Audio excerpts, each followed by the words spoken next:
those guards from the Deputy President's office. Thereafter, we will be able to engage with the members of the committee. We will seek clarifications, and then once we are done, we'll be able to do a report and take it to the House. And without further ado, Honorable CS, I will give you the chance to explain to us in line with what I have spelled out. Thank you very much, Mr. Chairman, sir, and honorable members of the committee for inviting us. Before I start my presentation, Mr. Chairman, sir, I would like to put this on record that we received your letter of invitation virtually yesterday. I raised this matter with the clerk of the National Assembly because in your very own standing orders, there is a general agreement that we are supposed to get a notice of about 7 days before we can come before you. But the clerk of the National Assembly did explain to me that this is a matter of urgent national importance. It could very easily lead to a motion of suspending the business of the House to discuss, and therefore it had been decided by the leadership of Parliament that we come before you and provide information so that the National Assembly can be informed to avert any further anxiety and discussion on the matter. And based on the advice of the clerk, we worked throughout with my colleagues in the sector to come before you despite the short notice to respond to the issues that you have raised. So I will present a very short document, and because of the notice, that's why we didn't send the report in advance as we usually do, because ordinarily when we are going to make a presentation, we send an answer before you. And I'm going to request my colleagues from the ministry to circulate to honorable members of Parliament the short paper that I have to present to you, so that as I make reference, you can follow the points I would like to make in the course of this short presentation. I hope we have enough copies because, as I said, we did it on a very short notice. Very well. Just give us a few seconds to have the copies of your documents so that you can start.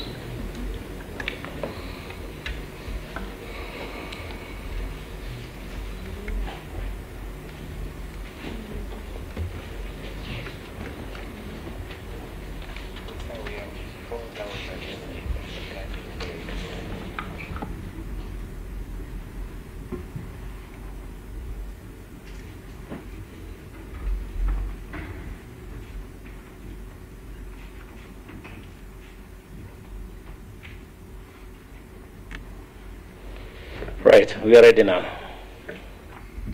Okay, Mr. Chairman, I will not go word for word on most of the document, but the question you have asked me, which I think occupies everybody right now in the country, is the issue of the security of His Excellency the Deputy President and how we provide security to VIPs and VVIPs in the country.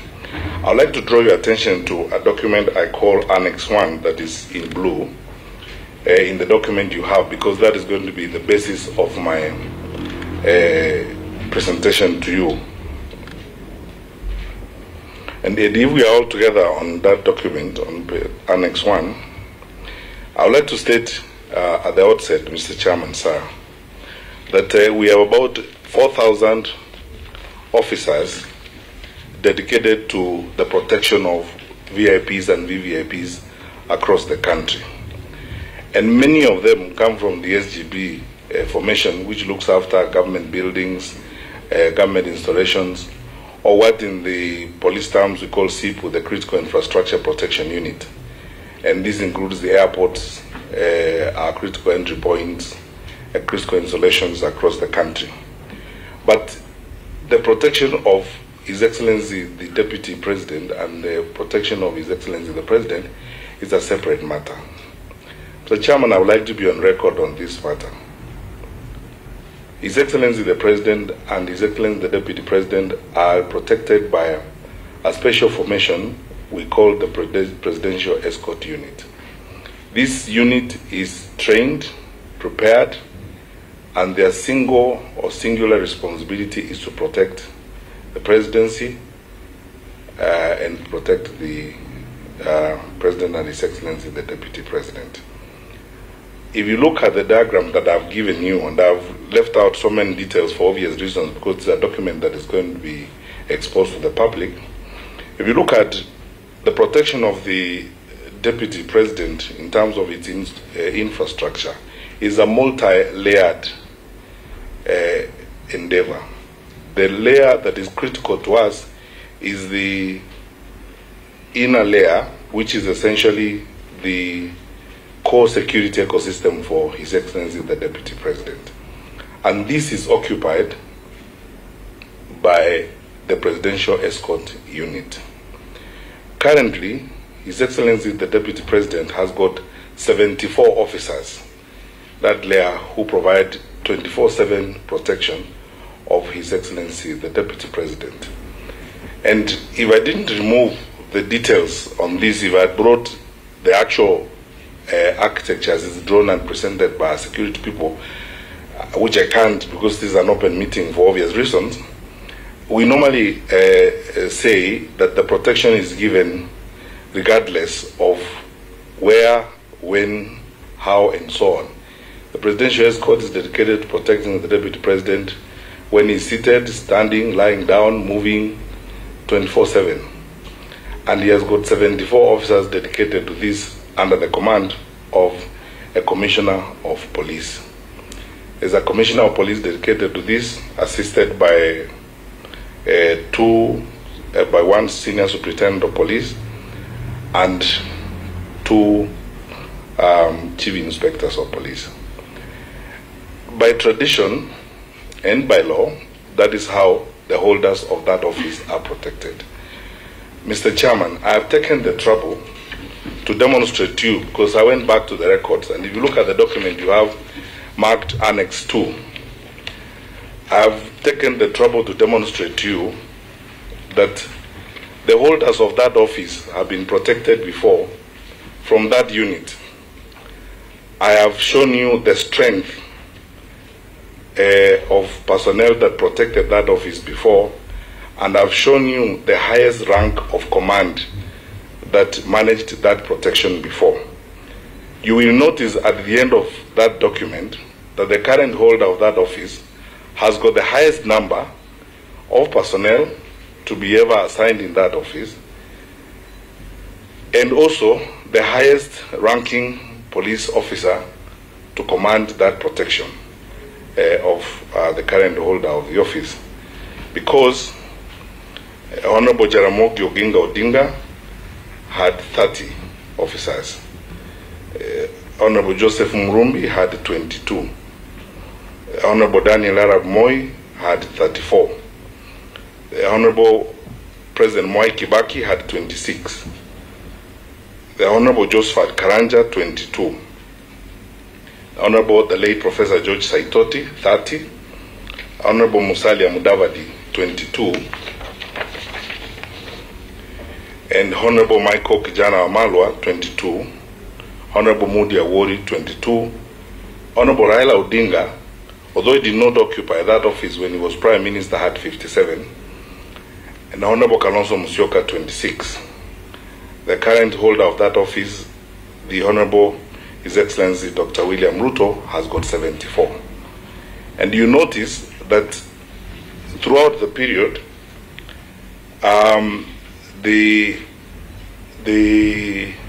highest ranking officer protecting that office was a chief inspector. But in the current case, we have a commissioner of police, we have a senior superintendent of police, and 2 chief inspectors commanding this unit. This is the unit that provides the core protection or the core management of the security of His Excellency the Deputy President.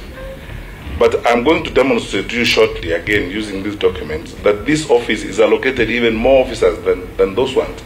I want to emphasize one point, that contrary to what has been going around in public spaces and comments and some irresponsible discussions that the Deputy President doesn't have protection, he does have protection, because the team that protects the Deputy President is the Presidential Escort. not the outer ring. But before I come to the numbers, let's go to the same document, Annex 1, and look at the second layer of protection for His Excellency the Deputy President. If you look at that, in the current case, we have layer 2. This layer 2 is the outer security layer, which brings together officers from the SGB, officers from the prison service, officers from the critical infrastructure protection unit, and this has got 121 personnel dedicated to His Excellency the Deputy President. And these people operate on 24-hour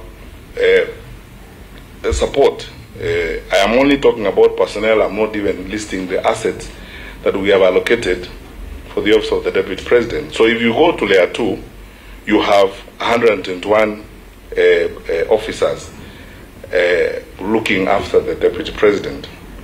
Bear in mind, Mr. Chairman, I need to emphasize this again. Please, honorable members, take note. In layer 1, we have the presidential escort team that is led by Mr. Yampoi. In addition to the 74 officers there, we have a dedicated team of GSU officers, 5 in number, highly trained. I would not want to go into any details about this for obvious reasons. We have 5 GSU officers because His Excellency the Deputy President is driven by GSU officers.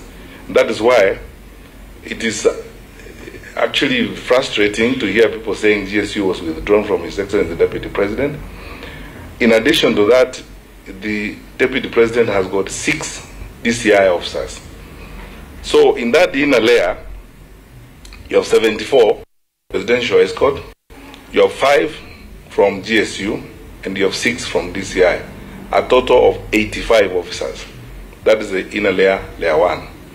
Layer 2, you have 121 that I've mentioned from the various formations. And these formations, these are, people who patrol compounds and so on and so forth.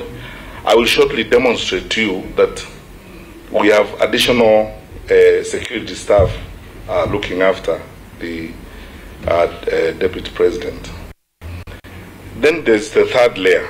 The third layer is auxiliary security layer. We have auxiliary security because the holder of that office, by him, is endowed to also have active business life or active economic life or active other life, may be in various places or may work in various places and add as other activities and other interests in other places. So, for example, in that outer layer, we have about, I'm saying about because I'm going to explain to you shortly what that means. There are officers who are assigned by the Inspector General because of a direct request from the Office of the Deputy President to installations either owned by the Deputy President or businesses where the Deputy President is likely to spend time, and therefore his securities are concerned. There are officers who are made available by the local police command depending on where His Excellency the Deputy President's business or activities may be. So we call those ones secondary notifications from secondary role players in his office. For example, if the Deputy President has a farm in Moroni and his manager notifies the sub-count commander in Moroni that this farm belongs to the Deputy President, the practice in the police service is that the local police command will factor in their beat arrangement as they move around.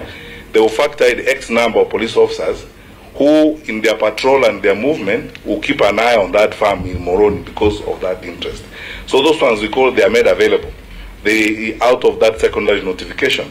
But there are some who, because of the interest of the Deputy President in particular areas, his office requests directly that we avail police officers. And for example, I can't go down the list. The whole list is long, but I'm going to give you about 10 examples of installations where there are police officers because of the fact that the Deputy President may go there or may have interest or may spend time there. And this is why I said the number of about 51. It could be more than that. For example, Kitengela Gas, where the Deputy President has gas oil business, 6 police officers. These ones are stationed. Western Hotel, about 6 police officers. Because if they are 4 on duty, 2 at night, 2 during the day, there will be 2 other relievers, as it were. Murumbi Farm, Transmara Narok, LR, Transmara, stroke Intona, stroke 34, 395, or about 1,000 acres, 395 hectares, 6 police officers. ADC Laikipia, Mutara Ranch, about 15,000 acres, 6 police officers. These are the secondary notifications. A farm where we are not stationing personnel, but the local police command has been notified that that is an area where the DP may be interested. So as you do your beat planning, you plan your beat with that in mind, and make sure that that is okay. Dolphin Hotel, Mombasa, 6. Mata Farm, Taita Taveta, about 2,500 acres, LR 10287/10/11, 6 police officers. There is a private residence in Elgon View, we have 4. There's a poultry farm in Eldoret, we have 4. There is a private residence again here in Eldoret where we have 3 prison warders and 1 AP. There is also an installation, for example, called Kwai Island Development Limited. I think this is Wilson Airport, where there are 2 hangars and 5 helicopters. The local police command is notified by secondary notification to avail about 5 police officers to look after that. So we have roughly, in that deployment, that general assignment, you are talking about those who are stationed, like the ones in Weston or in Kitengela Gas, present there, and those who, through secondary notification, the local police command would factor their own beat planning to make sure that if that's a farm that is owned by the DP, his animals are there, or his property is there, you keep an eye on that. But still, it's a resource for us in the security sector. So cumulatively, when you look at that, Mr. Chairman, sir, and you go back to Annex 2, in conclusion, then, you will see that cumulatively, the personnel, in terms of personnel, the strength of personnel allocated to this office is 257. As I've tabulated, I've told you 74 from Presidential Escort, 5 DCI, 5 GSU, 6 DCI, total 85. Then you had the 121, as I said, plus about, this figure may not, the 51 may not actually be totally accurate, because given the amount of time that we had, we didn't get all the notifications where they have been given. There could be slightly more than that. But then we're roughly working with that estimate. That is the strength of personnel. I have not listed the assets for obvious reasons, Mr. Chairman, sir. This is an open meeting. And I think it will be prejudicial to security to go to details beyond this. The point I'm making is this, Mr. Chairman, sir. We have provided sufficient security to the holder of the office of Deputy President in our country. And as the CS in charge, I want to assure both the committee and the country that I am not aware of anything in the past or in the present that has come close to threatening the security of the holder of the office of the Deputy President of the Republic of Kenya. We are very highly trained personnel in the security sector. We take this as a very fundamental duty and a fundamental responsibility, because it's not just a matter of national security, it's also a matter of our national pride. It is also a matter of the image of the country. Because if the security of number 2 in command is an issue of concern, then it means we are actually a bunch of jokers and there's nothing we are doing. We have done the best we can in all circumstances to ensure that we provide sufficient security to the holder of the office of the Deputy President. As for the rearrangement, Mr. Chairman, sir, I would like to say We don't talk about withdrawal. There was no withdrawal. It's a rearrangement of the second layer of security by the Inspector General of Police. The Inspector General exercises discretion, but in matters of that kind, he also consults within the structures of the security sector, the National Security Advisory Committee, NSAC, the National Security Council. That decision, Mr. Chairman, and I want to be very sincere to you here, was not whimsical. You know, it's not something that the Inspector General woke up in the morning and said, I am going to reorganize this security in this particular manner. So many considerations were made. We looked at a number of things, some of which I would beg your indulgence that I don't have to discuss here, because this is an open meeting and some of those things may be prejudicial to the security of our country. And besides, I don't have the clearance of the Council to discuss its deliberations on that kind of matter. What has happened, however, has all been legal, procedural, has been done effectively, and as I've demonstrated to you, Mr. Chairman, honorable members, we've acted very openly and very considerately. If there is any issue that we need to respond to in this matter, as long as it's not one that is going to be prejudicial to operational detail, we can respond to it. But I want to urge you, before I end my submission to the committee, that please, Mr. Chairman, sir, honorable members, speak for us, because when we are insulted at funerals and churches and all those places, we have no way of defending ourselves. And those who are doing that don't ask us the facts. I have demonstrated to you, for example, that the protection unit that protects His Excellency the Deputy President from the presidential escort of 74 people is intact. No one touched it. And for the first time since independence, and I have demonstrated to you since Jaramogi Oginga Odinga, I have demonstrated to you this is the time it has the highest level of qualification in terms of command. We are serious enough. So it's not right to insinuate that there is failure on our part or there are gaps in what we are doing. There are no gaps at all. Everything that is being done is being done procedurally, and everything that is being done is being done clearly according to the law. Thank you, Mr. Chairman, and I very respectfully submit. Very well, thank you, Honorable CS, for that submission. I'm sure members are now well informed and they'll be able to engage. So members, I will give chance to those who wish to clarify further. But even as I do that, I am interested to know, because I've looked at this table which is of interest, that is Annex 2, and all the way from when Honorable Jaramogi Oginga Odinga started as the Vice President, I want to believe that, all the way the numbers have not exceeded 60.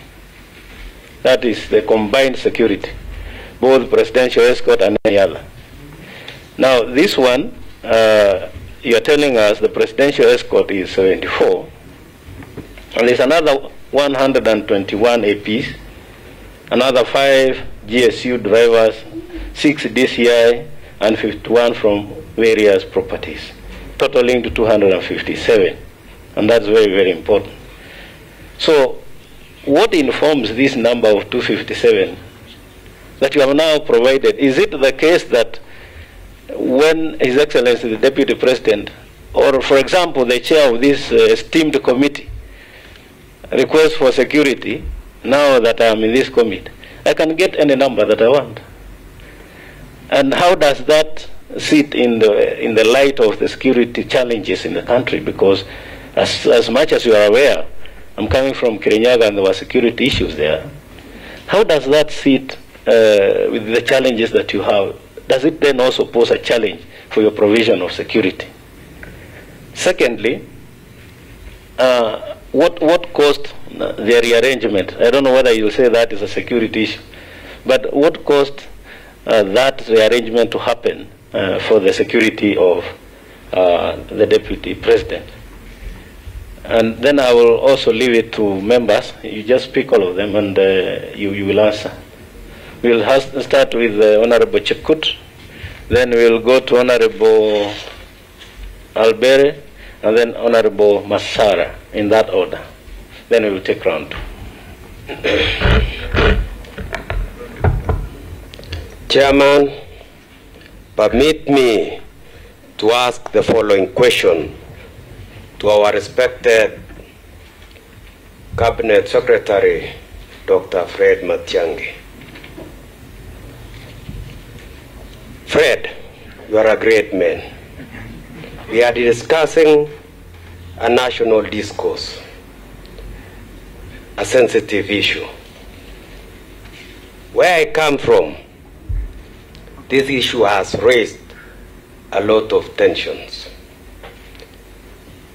And therefore, let me ask 2 questions. Deputy President William Ruto, security has been downgraded suddenly. Was this move justified? And if so, why now? In the countdown to general election, all presidential aspirants have been, it has been a tradition, our Cabinet Secretary, that their security are reinforced. And me personally, I believe in unity in diversity. I'm a man who took my heart. The great gospel singer, an Israeli, once said, truth is constant. According to Article 131 of our Constitution,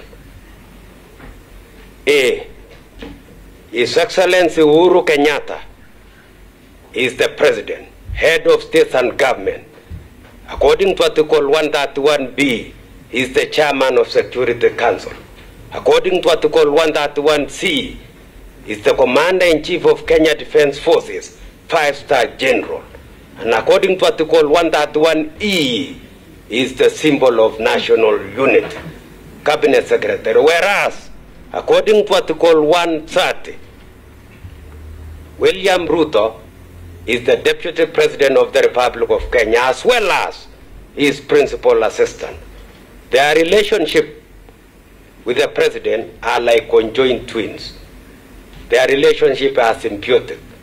You can't separate the two. You are suitable enough, you are competent enough, you are a scholar to interpret the Constitution. I, William Jepkut, I took an oath of office to protect, to uphold, and defend the supremacy of our constitutional institution and its constitutional institutions like DPP and IBC, just but to mention a few. Having said that, okay, member, now ask the question. You have laid the background. Yeah. Now ask the question. Having said that, Cabinet Secretary, I submit with a lot of, because we want to tolerate each other. Let's tolerate each other. Let's forgive each other. Let's commit each other. Let's accommodate each other. I want you, it is my sincere request that return the security of Deputy President. That is my submission. You will be able to take that, Honorable Albere. Thank you, Chair.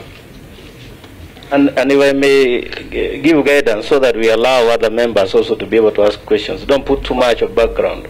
If you can be able to raise the question directly. I want to just go straight to the question, Chair. Chairman, having listened to the Cabinet Secretary explaining, giving us the background of the whole scenario, which we indeed appreciate, that I thought, going by what the media has actually been portraying, is that the highly trained security officers deployed to the Deputy President were the GSU. And after their withdrawal, then the Deputy President is exposed. That is the picture I had. However, I appreciate actually the way the Cabinet Secretary has explained,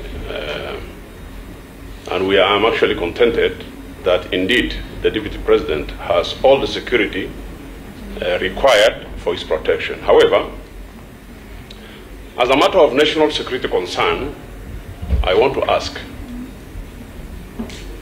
did the Cabinet Secretary inform the Deputy President about these security changes, either in writing or verbally, so that he may understand that there are some changes which are about to take place, and therefore he should be made aware?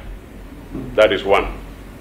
Secondly, Chairman, I also would like to ask the Cabinet Secretary, other than the security personnel, the physical officers deployed to provide security within the establishments, either the Deputy President or even the President or other dignitaries, as explained in Annex 2, people who had served not only as vice presidents, because we have high dignitaries who have served all their life in serving our country, whether there are other technological gadgets, for instance, like CCTV or even drones for that matter.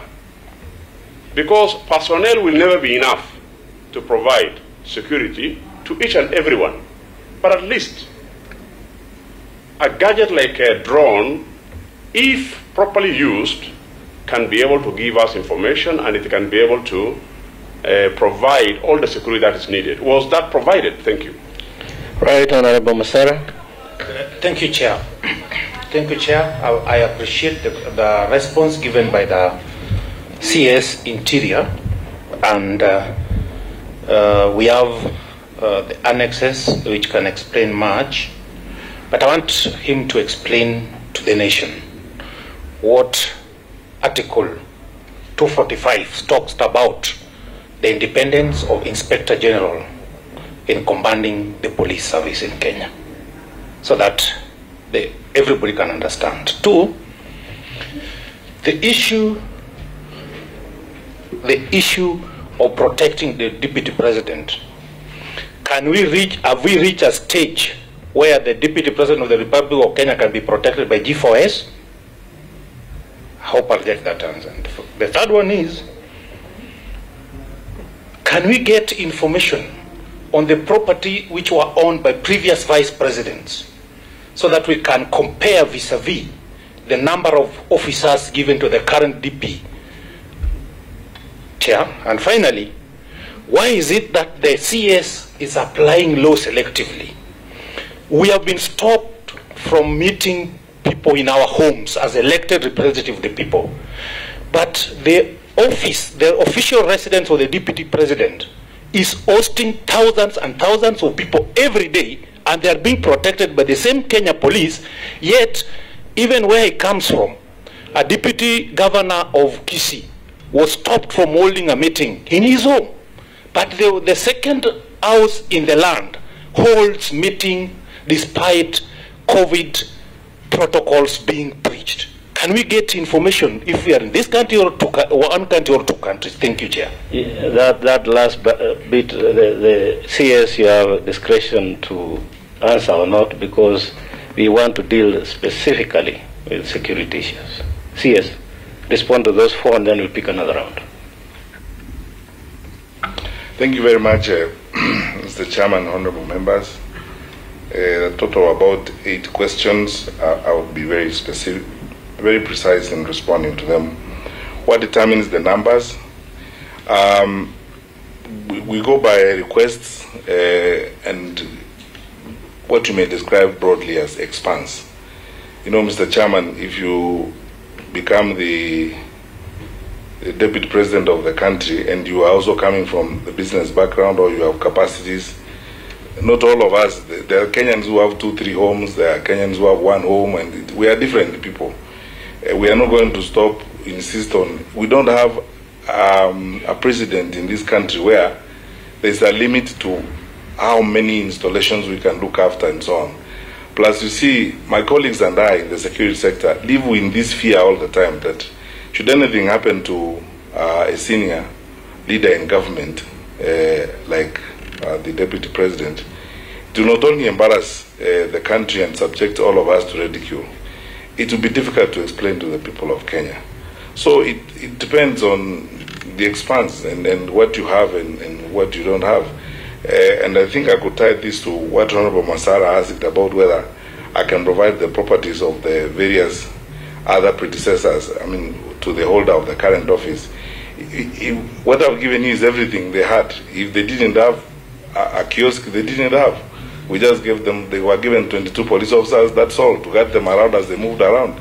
If they didn't have a school, they didn't have a school. You know, if they didn't have a place where they would go, if they didn't have a home in you know, in Isiolo, for example, so that home also in Isiolo can be looked after, they didn't have it. So what I've given you, or what we drew from the police records, is all that was allocated. I mean, what Jaramogi was allocated is what he was allocated. What Musalia Mudavadi was allocated was what was allocated. That is his Nairobi home and his home in Viga.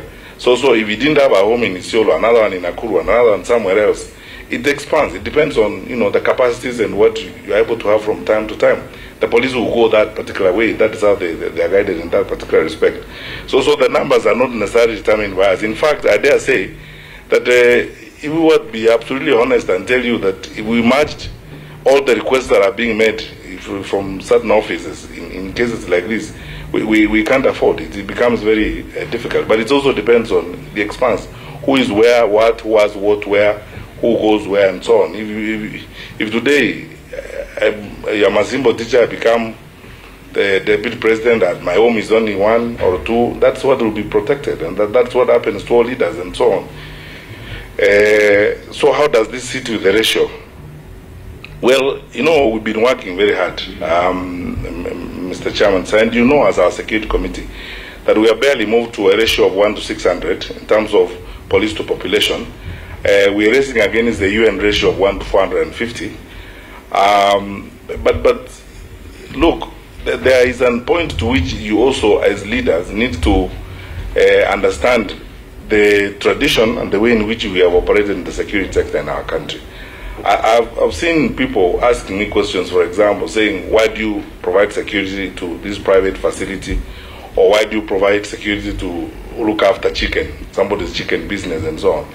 And asking the converse is this: what if there was a notification by a local manager to a county police commander or a sub-county police commander that this property belongs to so and so, it needs to be looked after, and then they didn't look after that and something happened? We would be facing the same problems we are facing now. We would be accused, oh, we don't care protecting other people's property, it's being destroyed while we are watching, and so on and so forth.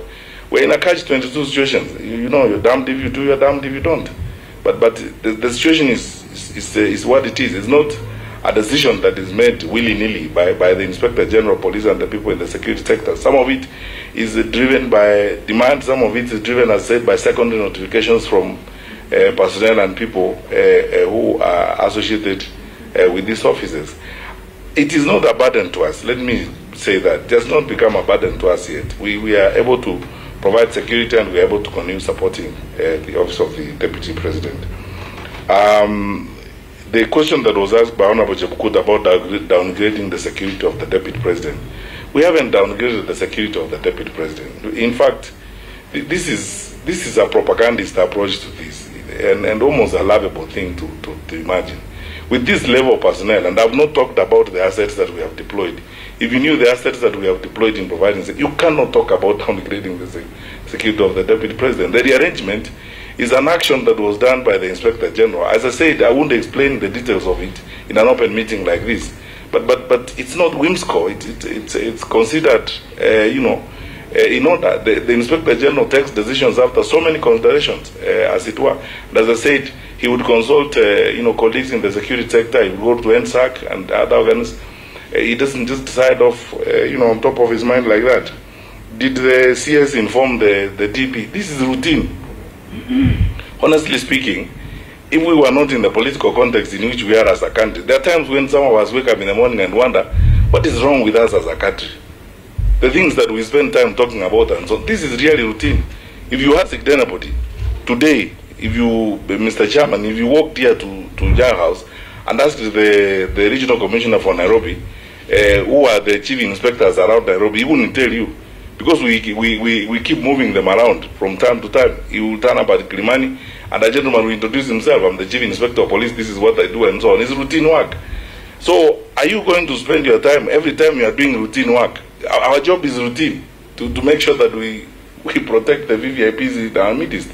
So are you going to spend time talking about routine things? For the IG, the rearrangement is a quasi-routine assignment. And then this is not something for which I would write a letter to His Excellency the Deputy President. Or why would I write a letter about, I mean, then I would be writing 10 or 15 letters, because how many times have we reorganized personnel, not just there or in any other installations? I would be writing a letter to every minister.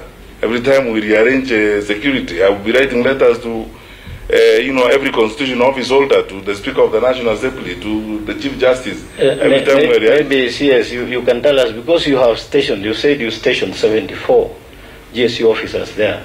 Are they constant, the same people, or do you keep changing them? And do you then address the DP, or do you tell him when you want to change them?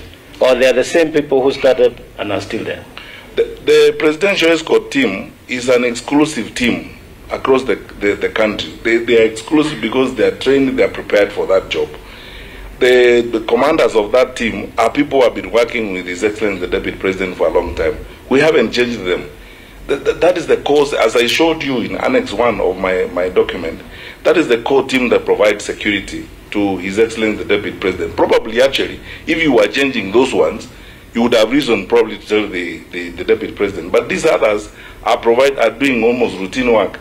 So why would you write a letter every day or inform him every day? The Presidential Escort team is intact. Its commanders are intact. They are the same people who have been working with him. They are there. He has not expressed any concern about any one of them. And they have been working with him all along. He has not raised any issue. And if he did, he would probably raise it with the Inspector General who's here, and the Inspector General has not informed me of any of that kind. But these others, like Layer 2, Layer 3, and so on, you can't be communicating on work that is supposed to be done by office holders like the Inspector General. They're basically doing their work. That's why some of us are actually wondering why the hullabaloo when we are doing the rearrangement that we are doing, or the Inspector General is doing the rearrangement that is doing. Have we deployed other technology to support the office of the Deputy President? Mr. Chairman, I ask the indulgence of the committee. My colleagues here, the heads of the agencies, will not allow me to discuss operational issues and the difficult issue. All I can say here is that we have sufficient assets, and actually, because of the budget that you have given us consistently, our acquisitions have kept going up year in, year out. And we have acquired sufficient assets to protect our leaders.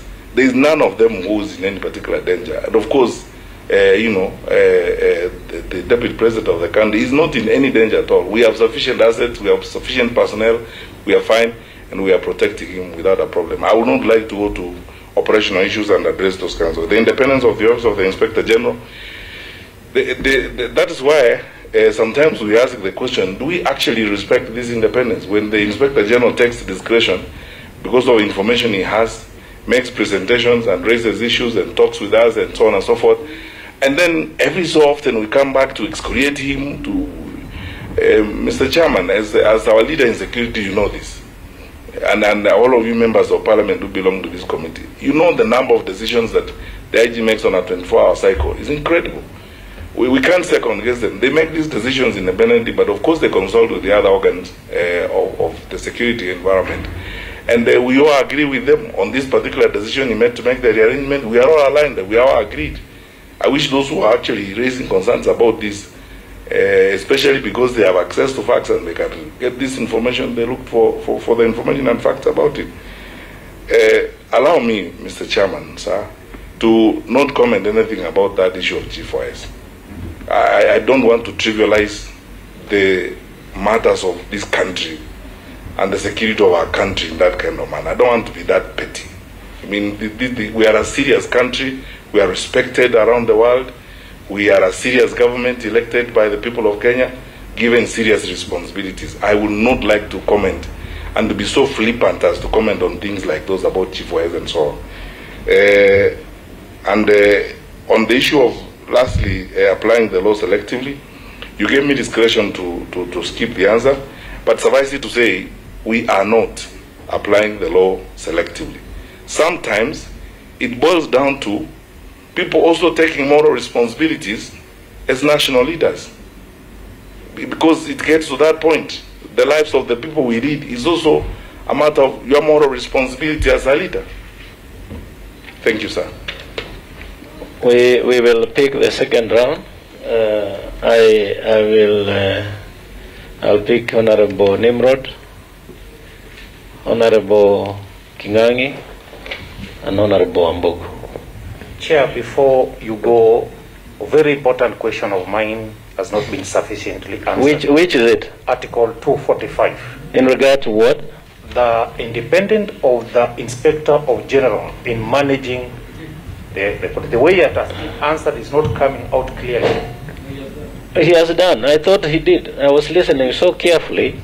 He answered and he said that's an independent office. So in short, unless Honorable CS, you want to put in 2 words so that we also make progress. The other members also want to ask some questions. Yes, Chair. But let him go. Let him have a go at it again. You know, Mr. Chairman, it's a raging debate that has been existing in this country for a very long time. When people talk about independent offices, you're independent from what? Because you see, government is organic in its nature. You know, the Inspector General exercises independence of command. In other words, in terms of deployment and making decisions on what he needs to do and how he executes his duties and so on. But that does not mean that the Inspector General does not work in an ecosystem of constant consultation. We have succeeded so far, and you should know as a security committee in Parliament, our war against terrorism in this country has been much more successful because of our multi-agents approach. We sit together, all of us, share intelligence and work together. That does not undermine the independence of the Office of the Inspector General. It doesn't undermine the independence of the Office of the CDF. In other words, in exercising his powers as the Inspector General of our country, Mr. Matiang'i has taken a decision, run it by all of us, which we are happy with and we are all aligned, and the reasons for which he took the decision are sound and clear, and we accept them, and we support what he has done, especially because we know it has not introduced any gaps or has exposed anyone to danger. So no one has infringed on the powers of the Office of the Inspector General. The Inspector General has not abused his powers. We have continued to work very well. I am satisfied with what he has done, and I have not forced him to make that decision. No one has forced him to make the decision, but he has been responsible enough to consult with us and share the information he has with us, and we agree with him. Thank you, sir. Honorable Nimrod. Thank you, Chair. First, allow me to start by conveying my confidence with the heads of our security services, that is the DCI, the 2 DIGs and the IG, on their training, on their capacity to do strategy and also command of our security organs. Mr. Chair, I have very straight and specific questions. My first question goes to, on Annex 1, Mr. CS, you said you never touched nothing on Cordon 1, or the inner circle has been touched. But the second circle, that is the second cordon, was touched. There is some interest in 3 residents of the Deputy President.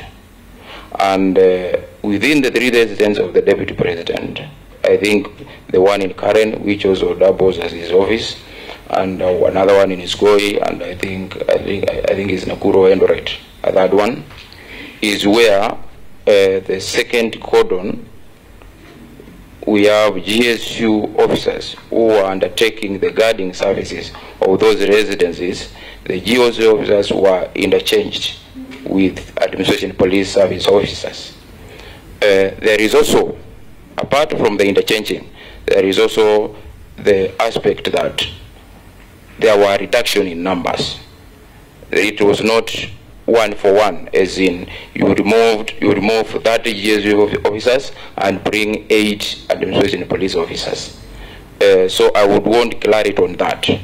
Did we remove GSU officers doing the second circle within these 3 homes of the Deputy President and interchanged them with the Administration Police Service officers? And in that, if that happened, in the course of it, did we reduce the numbers of the personnel, of the numbers of the officers? Number two, how is the command in terms of, we are talking of, especially because the first layer and the second layer, these are people who are always with the deputy president. And at some point, they will find themselves at the same place. Let's talk of the current home. The people guarding the general areas and the presidential escort unit. These are all armed officers, are all officers under the IG, no matter where they're coming from. How is the command at that time? Who is in charge? As in now, we have administration police officers guarding the gates and the general areas. Then we have the commissioner of police. Then we have the presidential escort commander. Somebody somewhere, one of the officers has to be in charge of, at a certain point. We can't just have everybody in charge, three commanders from three different units taking charge of the same residence at a particular time. So who is in charge at that time? Mr. Chair, we are... Last one, because there are many interests, please. Mr. Chair, it's better we take the whole day here and accommodate these questions. You can ask that question, Honorable, please. You can ask that question then in the second lot, because the others also want to ask one question each. Oh, thank you. Yeah, because the Chair, the person we are talking about is in respect to what Honorable Chibugut has quoted on the Constitution, the duties of the President and what the President does to this country. In the same Constitution, in case there is absence in the offices of the President, the person we are discussing with the Deputy President is the person who will take charge immediately. So, actually this is like a spare President, and it's not an office that we can discuss anyhowly. Chair, let me go by your instructions. My last concern. Order, let him finish. Which is a concern, actually. In the answer, which need not to go. Order, I'll give you order. Just finish. Move to finish. Order. Yeah, Masara Tulisaboli. My third issue, let me leave one of the questions and go for a concern.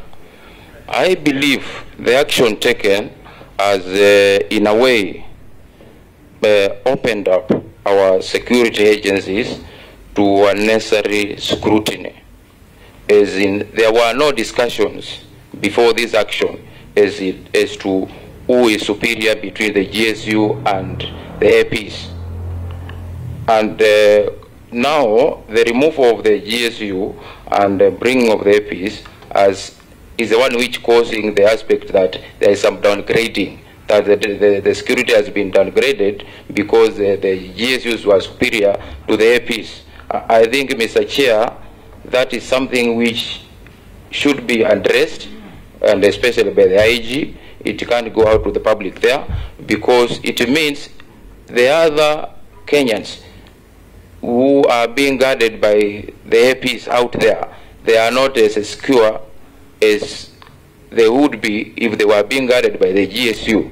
So I think, and in the wisdom of his Excellency the Deputy President, actually he welcomed these officers, and he spoke about his confidence in the work they are going to do. And it was very clear in the media and in the public domain that he was comfortable with the APs who had been brought to his residence. So I would want to see the same, and especially from the office of the AG, a firefighting kind of mission to downplay that reasoning of there is one service which is superior to another. Thank you. Yes, Chair. Yes, just 1 minute. Yeah, Chair, this is a House of Records. In our Constitution, there's nowhere written that we have a spare president. So I want on my to withdraw that statement, because it is nowhere. In our Constitution, there's no spare president. Indeed, Honorable Mbai, did you refer to the Deputy President, His Excellency, as a spare president? I never did, Chair. Yeah, so if in case he did, then I order that we expunge that from the records. Honorable King'ang'i. Thank you very much, Honorable Masal. Thank you, Mr. Chair. Let me start by appreciating the security team.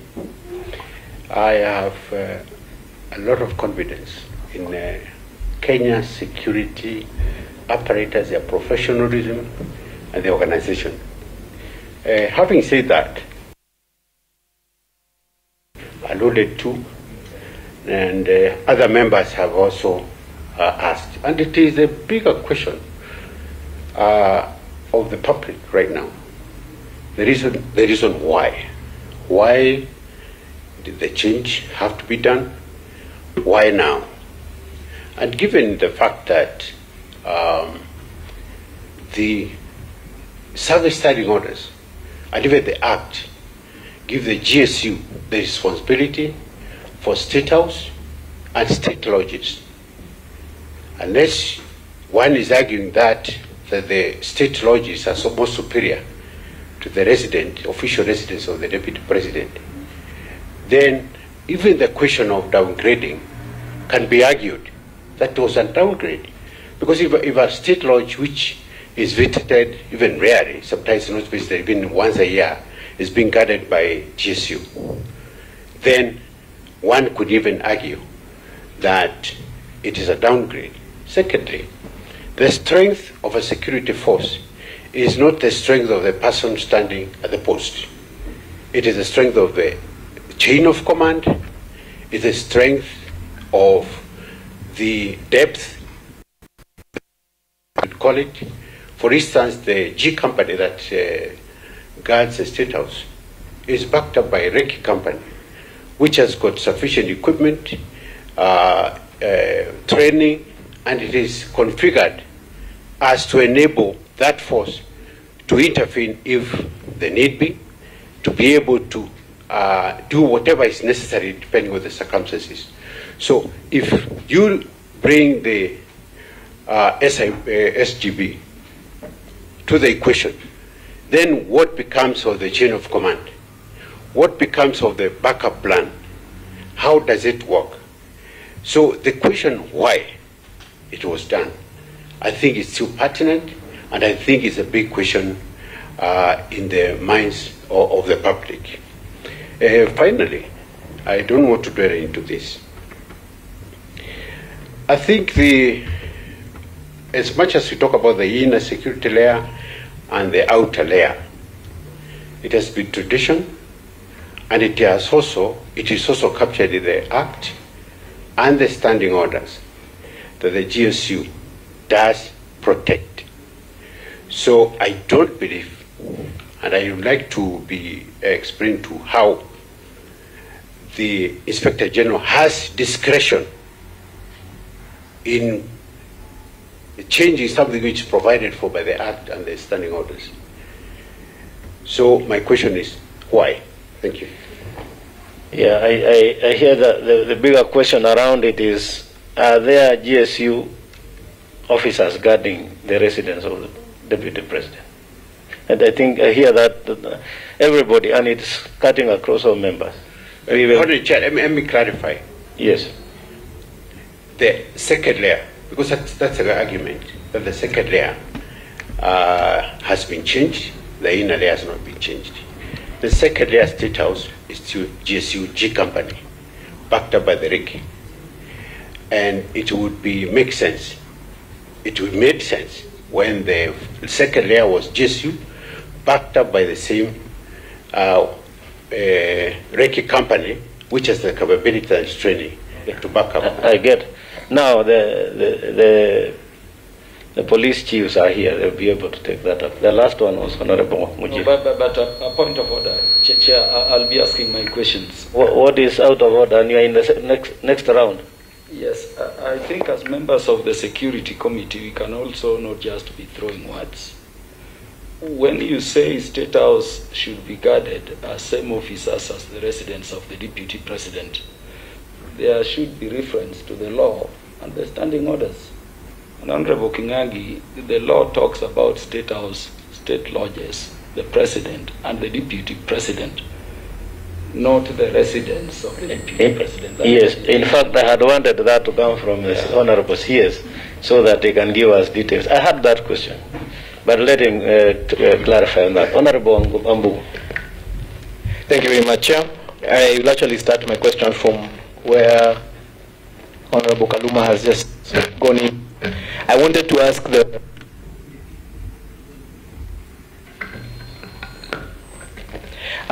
the CS to clarify for us, according to the law.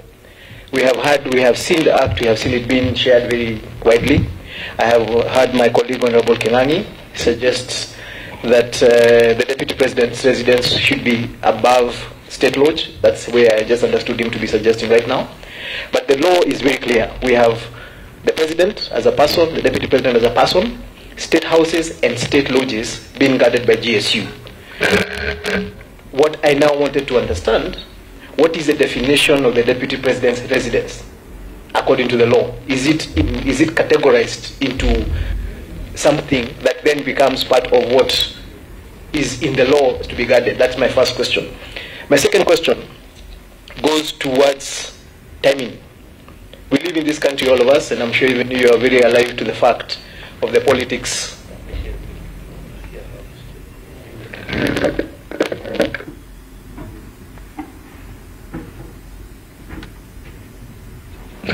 Thank you. I think this is better. But I'm sure you had the first question, so I'll just go to the second one. We live in the country where we are very alive to the politics of the day, and I'm sure you knew that the decision you made was going to be politicized. And I wonder whether you actually factored in how you are going to deal with that. In this time and age, there are going to be people who are going to take a decision like that and make political capital out of it. And I say this because of the very interesting observation I have made. The principal himself, in this case who is the Deputy President, is on record saying he has no problem with the changes that have been made. However, his allies, every single day, are using this to play politics with. And so the question now I have on this... Point of order, Chair. You will allow me. You will allow him to finish, just like you are allowed to finish. Yes. You are allowed you to finish. There is something that should not continue. Honorable Mbai, I allowed you to finish, and then I took the point of order. That's how we shall conduct business. Thank you very much, Chair. The question I was making is, it is on record. The principal himself has said he has no problem with the security arrangement that he has. His allies are the ones who are playing politics with this issue. And now the question I have is, we have a public letter from the Chief of Staff of the principal complaining about this. Then we have the principal himself saying he has no problem. At this moment in time, who do we engage with? Do we engage with the public statements from the principal, as security officers, yourselves and us? Or do we engage on the public or the official statement from the Chief of Staff, or from the issues that are coming up from the allies? My third question.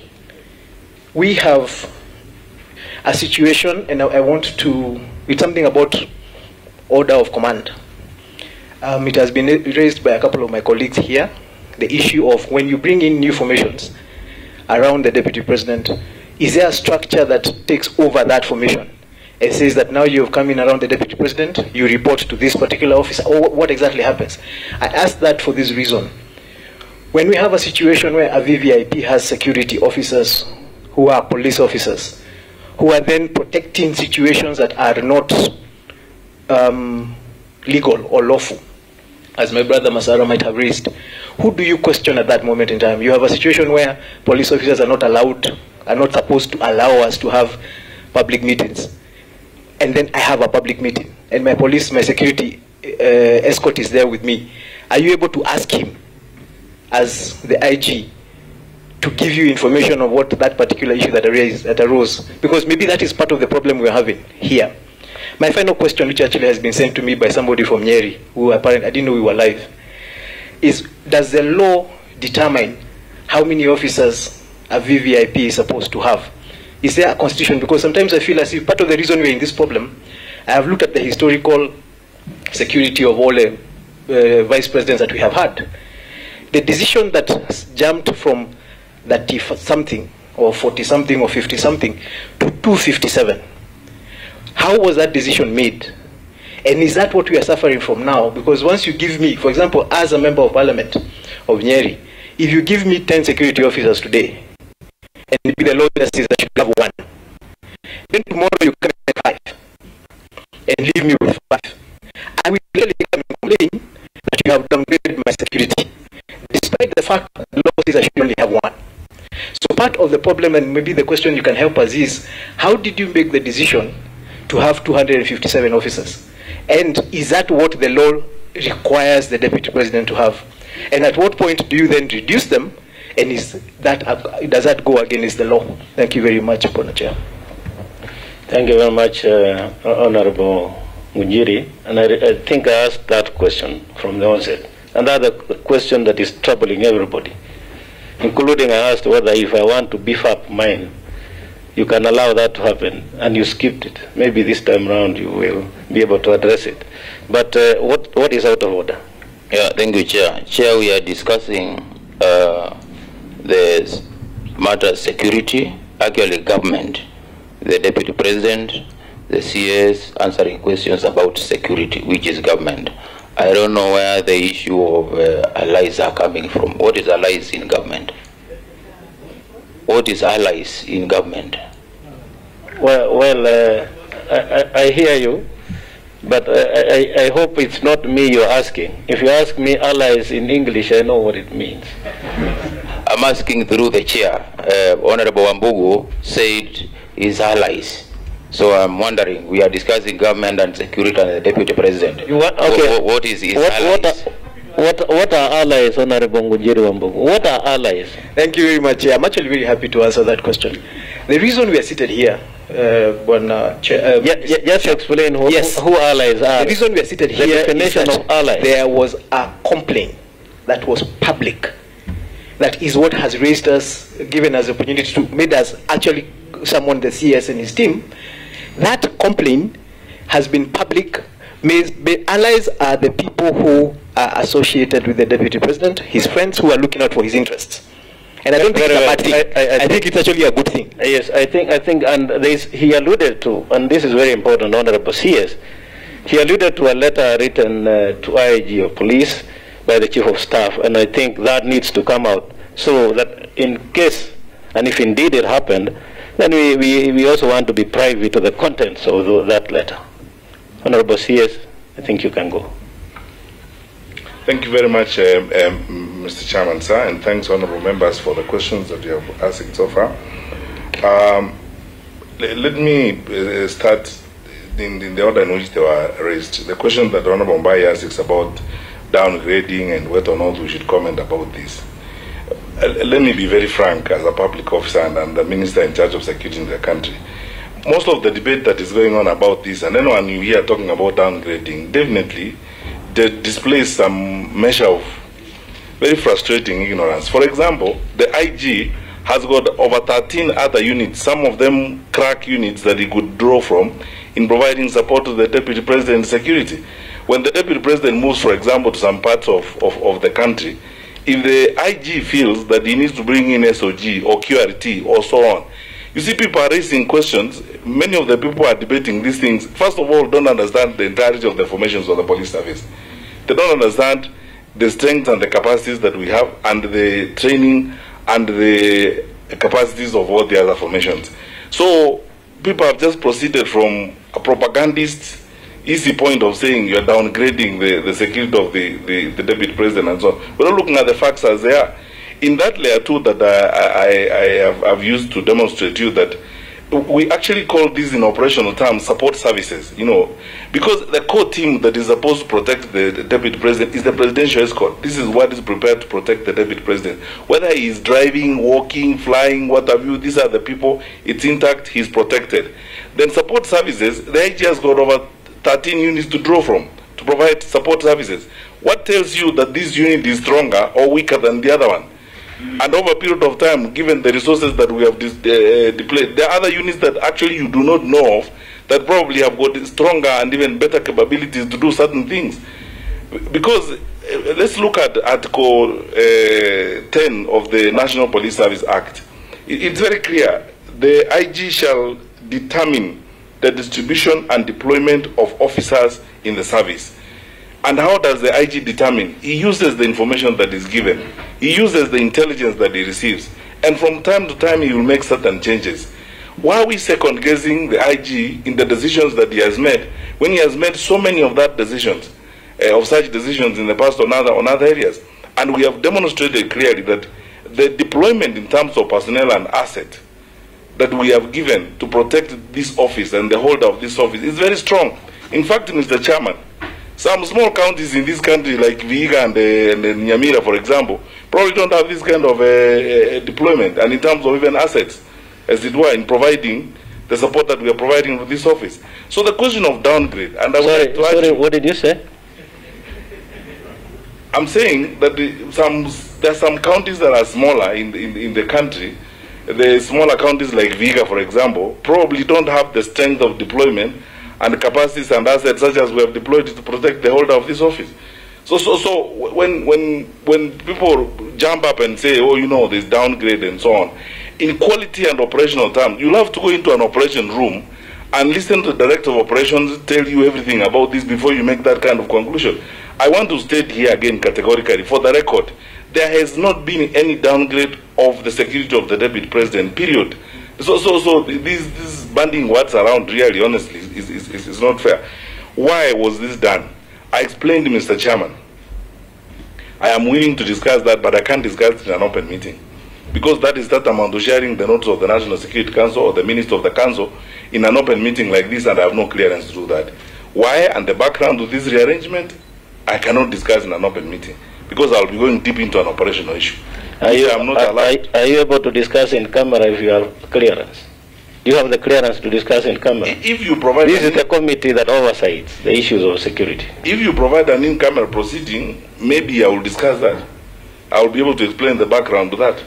But I can't explain it in an open meeting like this, because now I'll be moving into the realm of operational issues, and then my colleagues here, the heads of the agencies, will not allow me to go into operational issues in an open meeting like this. It's clear. Let's just be very frank with each other, Mr. Chairman, honorable members. The Deputy President's residence is not a state lodge. It is not a state house. The law is very clear. It's black and white. It's a residence. It's a residence of the Deputy President. It's not a state lodge. It's not a state house. You know, there's some things which look or sound politically sensible, but frankly, when you go by the law, they don't. How would you come up and use phrases such as are being used and so on? The framers of the Constitution, you are the legislators. Give me a law to work with on this basis.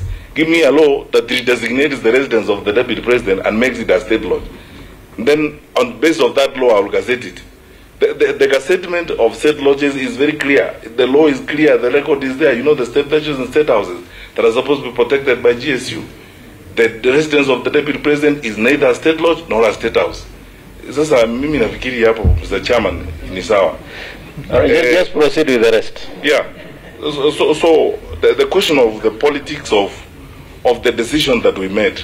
You know, we are public servants. We are public servants. We work in a manner that we know we are going to be accountable to the public through members of parliament, through a committee like this. When we take decisions, we don't wake up in the morning and look at the weather and look at this. We make a decision that we believe is right to make at a particular time. We know that there are certain times where some political practice comes with some sympathy addiction. You know, the sympathy addicts who will look for sympathy over anything. And we have watched that sympathy addiction around the country, where, you know, people draw sympathy over everything, you know, and so on. But you see, let me ask you a question. As people who expect these wonderful, good people seated on my left here to provide security for you, how would you operate in an environment where they wake up in the morning and check the political temperature, the weather, before they make decisions? We believe in making right decisions. And the decisions that are right and necessary will be made, regardless of the time they are made. And as I keep saying, we in the security sector, we don't do this work to be popular. We would rather be right than popular. We want to do what is good for the country, what is good for the officers that we have been given to look after. If I had an opportunity and explained to you, and Mr. Chairman went into details about how this decision was reached at, you will be very happy with us, because you will know that we have made very serious considerations And this Inspector General, this gentleman seated to my left here, is a very considerate and very responsible public servant. So to cast aspersions and say, oh, you know, why was this done and so on, this is not a whimsical decision. It was a culmination. But as I said, I can't discuss those considerations in an open meeting unless, you know, you have an in-camera session at which I can discuss that, and I will share with you to an extent about that. The question of responsibility of police officers. You know, Mr. Chairman, this gives me an opportunity to respond to something that everybody asks me all the time. When public officers, for example, when members of you know, government go to court and they are charged, for example, with murder or with very serious crimes, why does the Inspector General withdraw police officers from them? They do that because you don't want to put officers in conflict. Because you cannot get officers and tell them to go and commit a crime or to accompany you to commit a crime, as it were. I understand and I hear you, honorable members, when you are saying if we are breaking the law, we are breaking COVID regulations, and we are in the company of police officers, what are we supposed to do?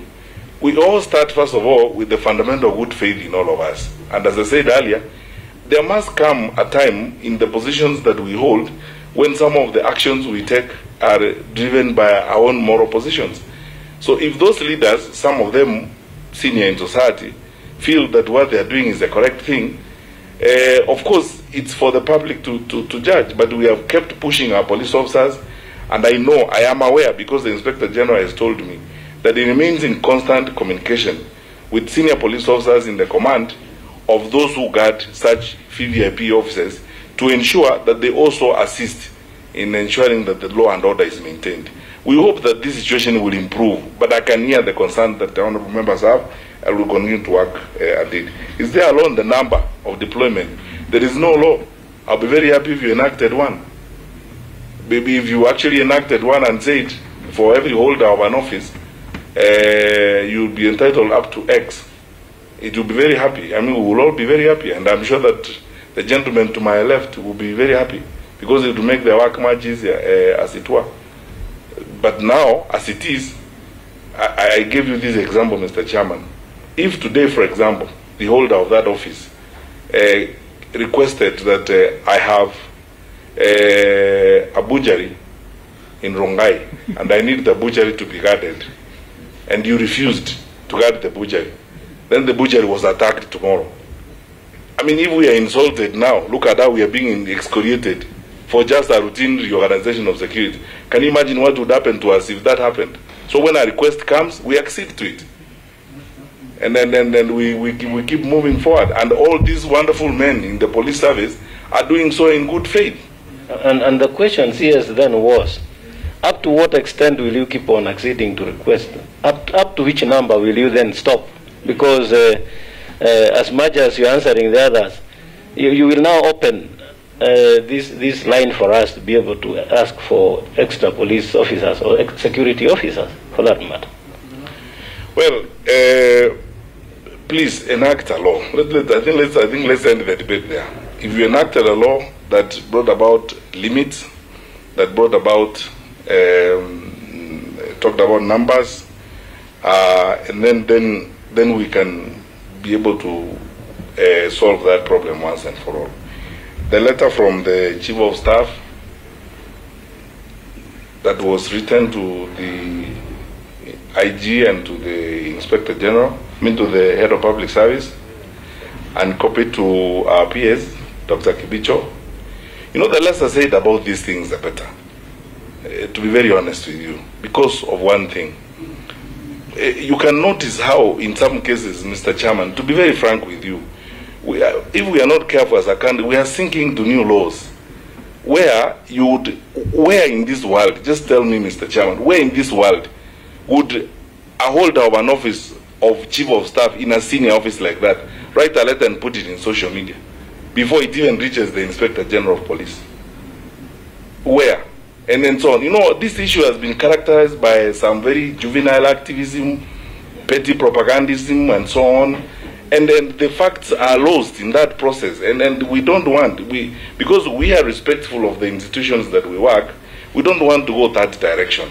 And we are not going to respond to those kinds of antics we will do the work that we have been asked to do. That's why you have noticed that there hasn't been any correspondence from any one of us, including our Inspector General of Police. Because there are some institutions, if you subject them to disrepute, you erode the institutional respectability of your country, as it were. You end up vulgarizing the authority and legitimacy of those offices. Because the ideal situation is that if you are a chief of staff in an office like that and you have a challenge, you go to your charge. Your charge is the head of public service. You don't even write to him. You pick up the phone because you have an extension to him, and you ask the head of public service for a cup of coffee, and you discuss those things internally. This new wave where everything is written and sent to social media, this propaganda attitude. We have a responsibility, Mr. Chairman, and I want to undertake to you as a public servant. We have institutions, we inherited these institutions, and we have a duty to hand over institutions to the next generations that are intact with the respect that they deserve. The respectability of security sector institutions is not going to be vulgarized and dragged through the mud because of sympathy addiction and all that kind of thing. Thank you, sir. All right, okay. We will then take Honorable Mbai, you have already spoken. So we are going to the next people. There are people who have not asked questions. Honorable Rosa.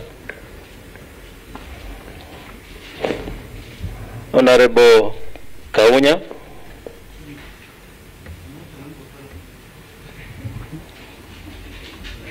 Honorable Shurir. Thank you, Chair. Chair, first of all, I'd like to thank you for having been proactive, given that the matter we are discussing today has really been around and is causing a lot of tensions. I'd like to thank you for having been proactive. In the same breath, I'd like to also thank the CS for giving us such a detailed explanation. The reason why I'm thanking the CS is because information is power. And what is happening today in this country, Mr. Chair, is that we are being governed by propaganda. When I look at the details that the CS has given, Chair, I feel sad. I'm saddened to know because what the country is being fed on is that the security detail that is in charge or is responsible for the security of the person of the Deputy President has been tampered with, has been withdrawn, and therefore he's been left exposed. When I look at the presentation that is before us, it is clear, and thank you, CS, for giving us this history. When you look at the history of the security detail in terms of the presidential escort unit for each of the former vice presidents of this country, it is clear that none of them had more than 14. All the former vice presidents had no more than 14 presidential escort units who were responsible for the security of the person of the vice president at that particular time. But it is clearly demonstrated here that the current holder of this office has 74 against 14 of all the former vice presidents. And this is why I'm saying that it is good that we have this information now so that the country can breathe and stop being governed by propaganda. When you compare the 74 to the 14, I will go further and look at the security in totality, where the current office holder has a total number of 257 or thereabout, either looking after security in his person and also security of his businesses or private businesses.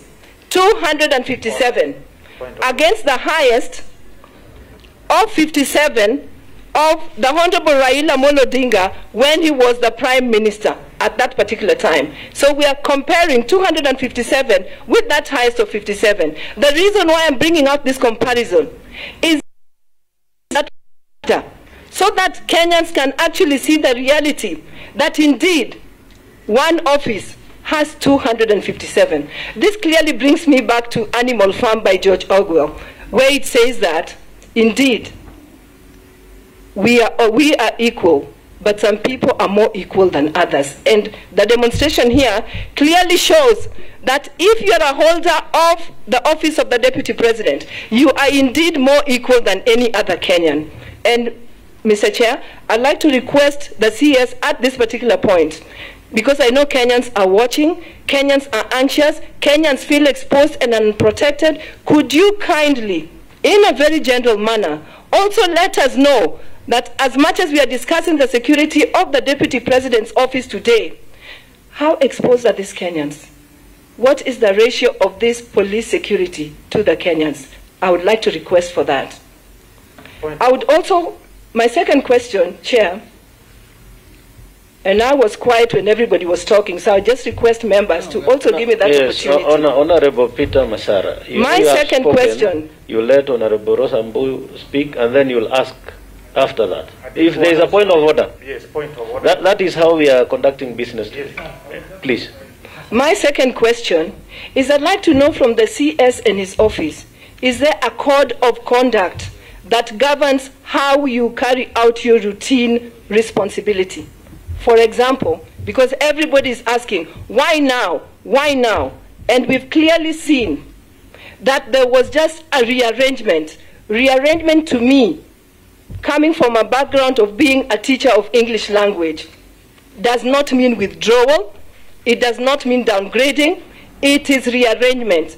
So I would request the CS to kindly let us know, is there a particular code of conduct which should govern your routine actions, so that if you are withdrawing, if you are replacing an AP called Otieno with one called Kipyegon or another one called Wafula, are you bound by a code of conduct which should govern you and make you talk to the officer or talk to the Deputy President's office first before you replace Otieno with Kipyegon, with Wafula, or if there's an Asian, with Yatin?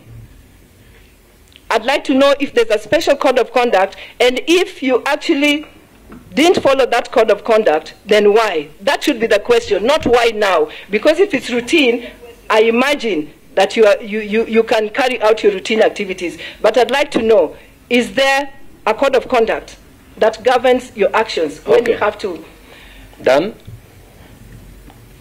Chair, I hope you're going to give us... You have done 2 questions. We have done 2 questions, and I don't want to be selfish by doing another one. Yes. But I hope you'll give us an opportunity to speak as Kenyans, as leaders. Because, Chair, I think as leaders we must bear responsibility for this country. The people propagating and the people causing this propaganda and bringing the country into so much tension is nobody else but leaders. Right. But leaders on false information. I hear you. I hear you. So let's do it this way. We finish with the business here, then you know what you can do as a politician, but not in the committee. Chair. Honorable Kaunya. Point of order, Chair. Before what is out of order? Thank you very much, Chair. Just 1 minute. What is out of order? Chair, this is a house of record. My sister Honorable Mbuya just mentioned that we are governed by propaganda. The right word is that other people want to guide by propaganda. We are being guided by the Constitution. The current government is governing this country by Constitution. But those who want to take over using propaganda. No, let us stop that debate. Chair, but what I said is, seemingly, yes. What the current country you are is going a on teacher now, of English. it's like. Yes, I heard you. And Chair, a teacher of English cannot make silly mistakes like that. I heard you. So if there was a mistake, it will be corrected. Honorable Kaunya. Thank you very much. Honorable Kaunya. Thank you very much, Chairman, for giving me this opportunity. Chairman, I have 2 questions. Chairman, speaking with a background of having undertaken training for some of these officers that provide VVIP training and the critical infrastructure and vital installation protection. Chairman, last year, 2018, His Excellency the President, Uhuru Kenyatta, launched a police reform program that was meant to harmonize the command and control of officers in the field, and I believe was implemented. And my question is, Chairman, my question to our CS is if indeed these reforms took place, and in these reforms, Chairman, you'd recall that under the Constitution, the National Police Service is comprised of two units, the KPS and the APS.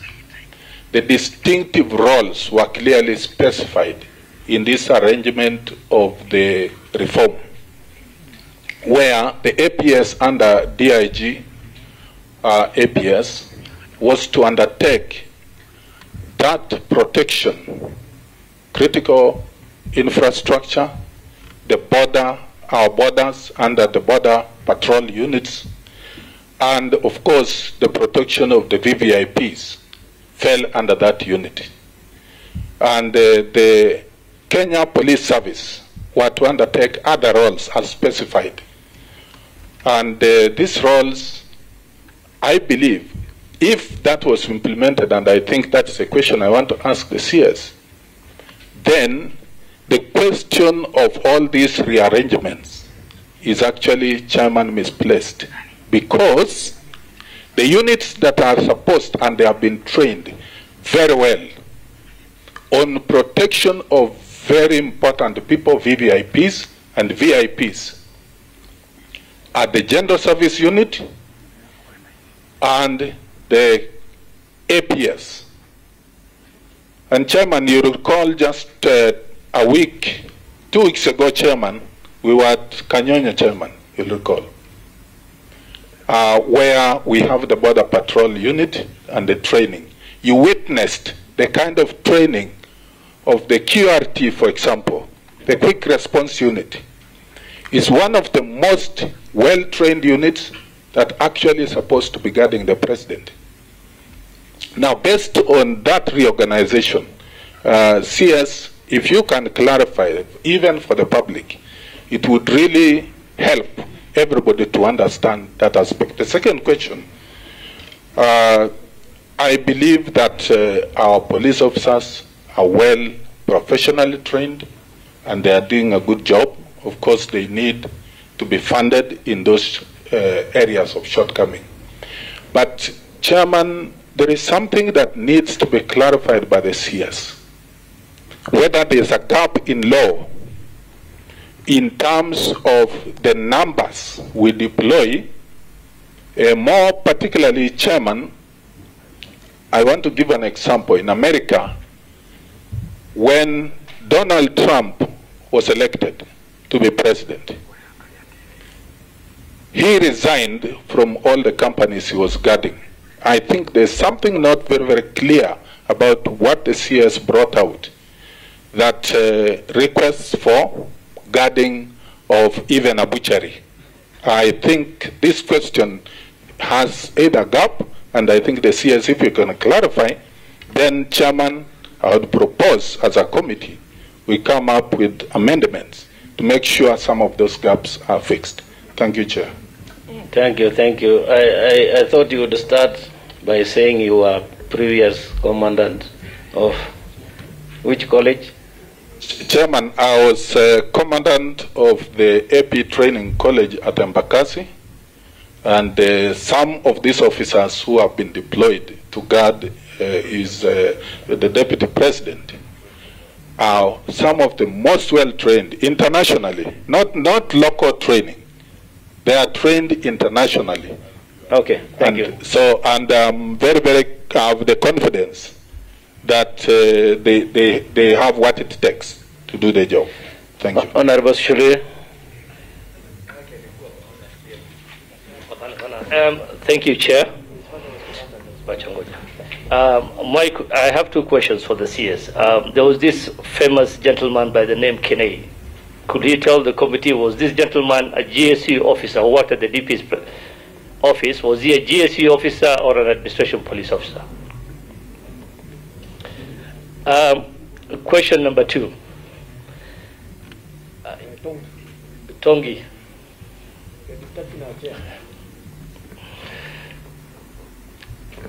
I think he came here because he's from, is it Nyamira Map? No. Let me clarify. He is wanting to ask question, and I'm telling him I received no notice. So if you gave me no notice, you're not going to allow. Those are in the standing orders 195. Yeah, I have only one notice from the Honorable Junet. Okay, proceed. Thank you, Chair. Question one was whether Kene was a GSU officer or an AP officer, and I think he worked at the DP's office. Question two, the CS did mention he cannot share the reasons as why the changes occurred because of operational reasons. Just, is the Deputy President supposed to be made aware of the changes prior to that changes happening, and the reasons why the changes were made? If so, was he briefed prior to the changes being made? Thank you, Chair. That question had been asked, so you can only maybe go over the answer again.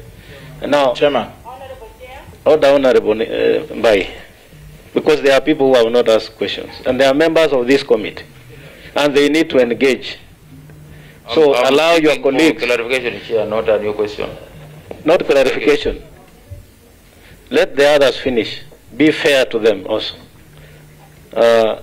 We want to take final round because of time. So, Honorable CS, I want to take the remainder of the people so that then you can answer all of it together. Then we come to a close. Is that okay? Or is it too heavy? All right, okay. For those who haven't spoken, yes, Honorable Tekla Tum, who is following us virtually. Can you ask your question now? Ask your question now. Honorable Chair, I have 2 or 3 questions and comments. And make it brief because of time, eh? Yeah, I'm making it, yes. Thank you. One, what does the Constitution say about the security of the Deputy President? Number 2, was he informed when the officers are removed from his residence? Number 3, Honorable Chair, research, there was a research done, and it has shown that Kenya is number 4 of the people who are having stress levels. Honorable Chair, we are 1 year or less to the elections, and we have to take care of everything we are doing now, even in the security. I normally talk very well of our security apparatus, and I know the CS is very good in his job, but he has to tell the people who are doing the operations, the transfers are not abused, to do things in the right way. Honorable Chair, as politicians, the Deputy President inclusive, have a following, and you cannot control the people in such scenarios. So, Honorable Chair, let's not take things easy. It is not as easy as that.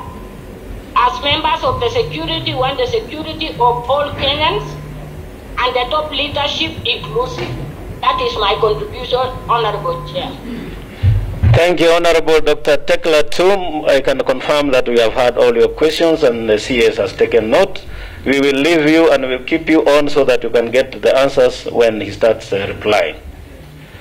Honorable Junet, sorry, it's not Honorable Junet, sorry, for the remainder of the team, the committee, because the standing order say we shall first give the members of the committee, those who are interested, Honorable Kaluma, and then Honorable Vice Chair. Then in that order, after that we'll go to Honorable Junet. I thank you, Chair, and I thank you, CS. Chair, I traveled from Homa Bay to Nairobi by road last night. In fact, I arrived here, Chair, you remember.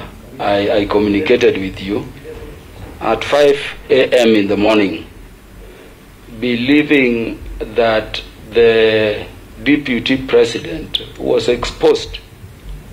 Chair, I'm saying this because from the statement I have here, I disturbed my person traveling by road of a person whose security detail is bigger than the entire security detail guarding Homa Bay County.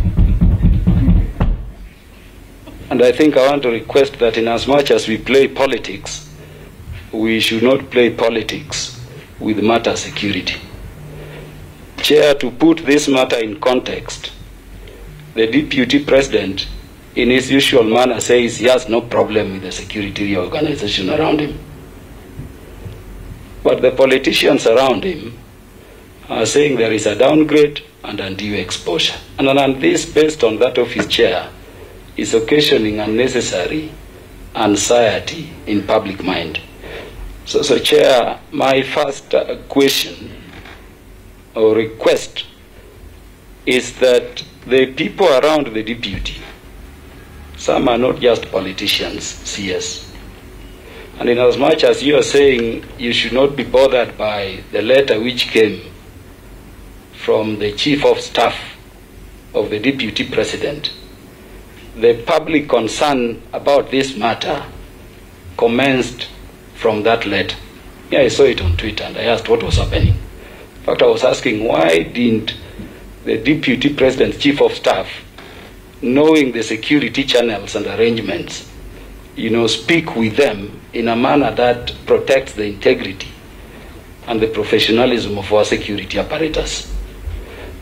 So that, Chair, I will be seeking your directions at the end, that in as much as the CS and his team say they are not politicians, they want to do their work and leave it at that, the matter of the conduct of that Chief of Staff in the office of the Deputy President, being an employee under our charge as Parliament, is a matter that must be dealt with.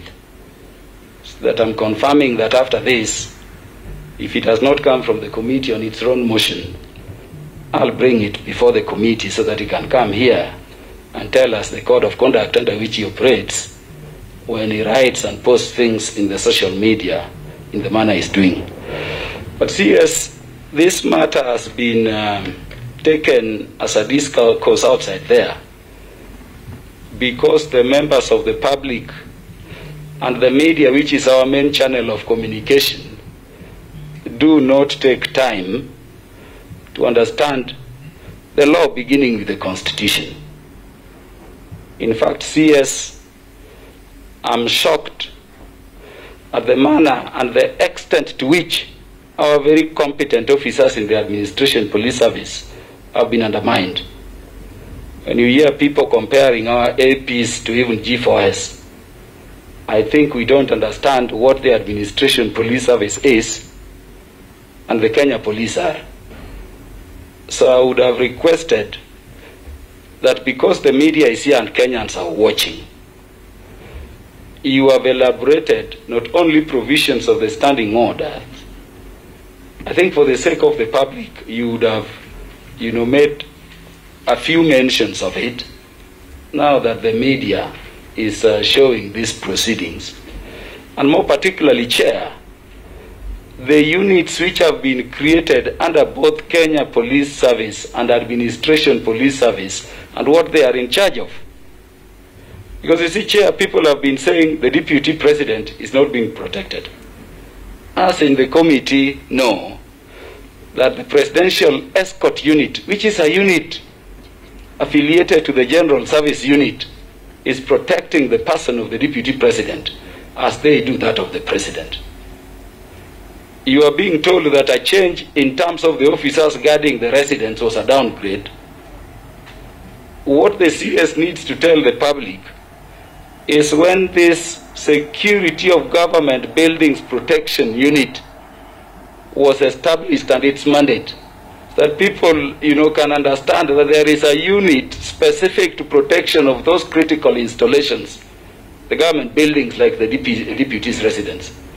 Lastly, CS, if you look at the statement at page 2, you are clarifying who the GSU guards at paragraph 9.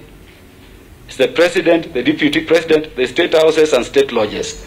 So that the forum of this committee, which is the link of the security apparatus with Parliament, Chair, should be utilized by the CS to tell Kenyans that if anybody who wants the residence of the deputy president to be included in this category, and what they should be proposing is the inclusion. But before the inclusion, really, you cannot obligate the IG to install GSU to guard a residence not mentioned as a residence is obligated to take care of. So I would request, Chair, that the CS makes a bit of these mentions for clarity, because we are live. Mention the various units.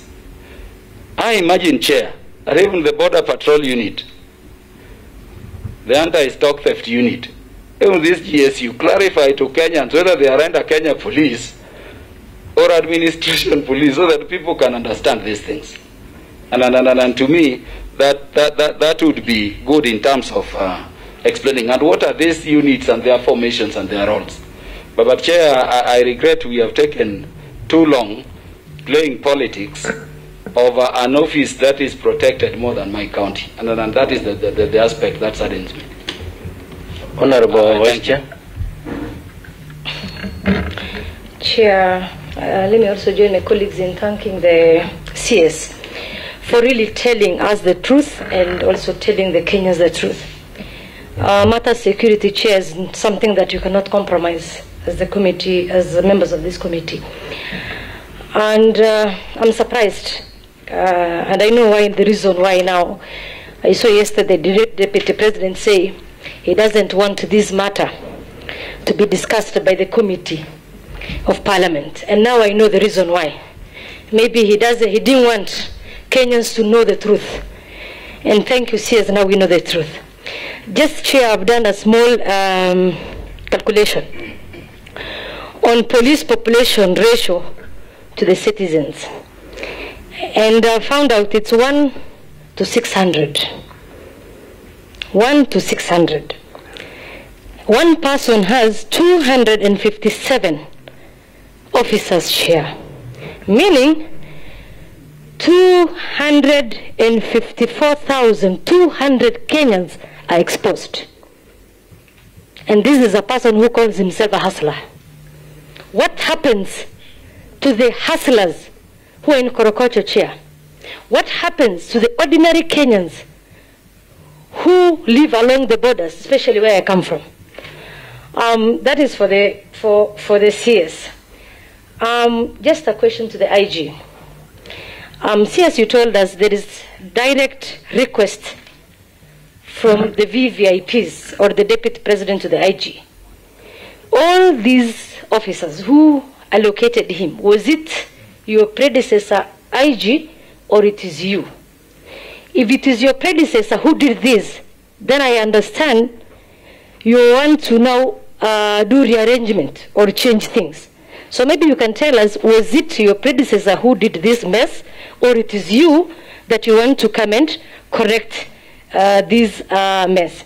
Lastly, my chair to CS, we have been seeing politicians who have been faking arrest so as to blame the security so that they can have sympathy, incite Kenyans, so that they can be seen like they are the lesser or they are being treated unfairly. And it happened many times. And we have not seen any arrest to the politicians or any person who has been faking or spreading propaganda. So we want you to proceed and do arrest. If you could have done these things before, maybe today these things, we could not have been discussing this. So we want you to do your work. Nobody should intimidate you. This committee is the committee that oversights your ministry. Kindly do your job, do what is right, so that Kenyans can have hope, and that is what we want to see. Thank you, Chair.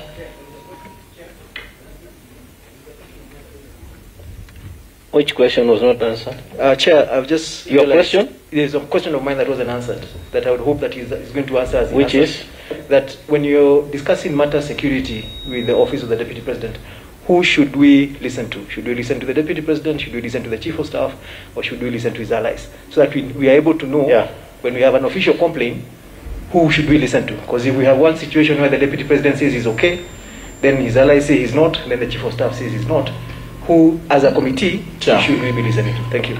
I think that's fairly straightforward. Honorable Junet. Chair, I was to get a clarification. Chairman, yeah.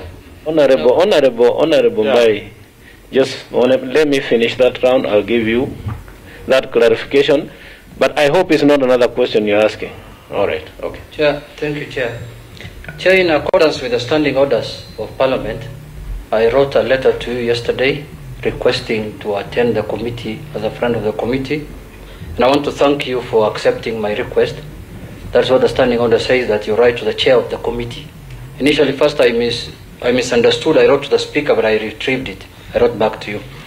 Having said, Chair, I have just one or two questions, Chair. First, Chair, according to the document provided by the minister, and you see, Chair, government is run through traditions and precedents.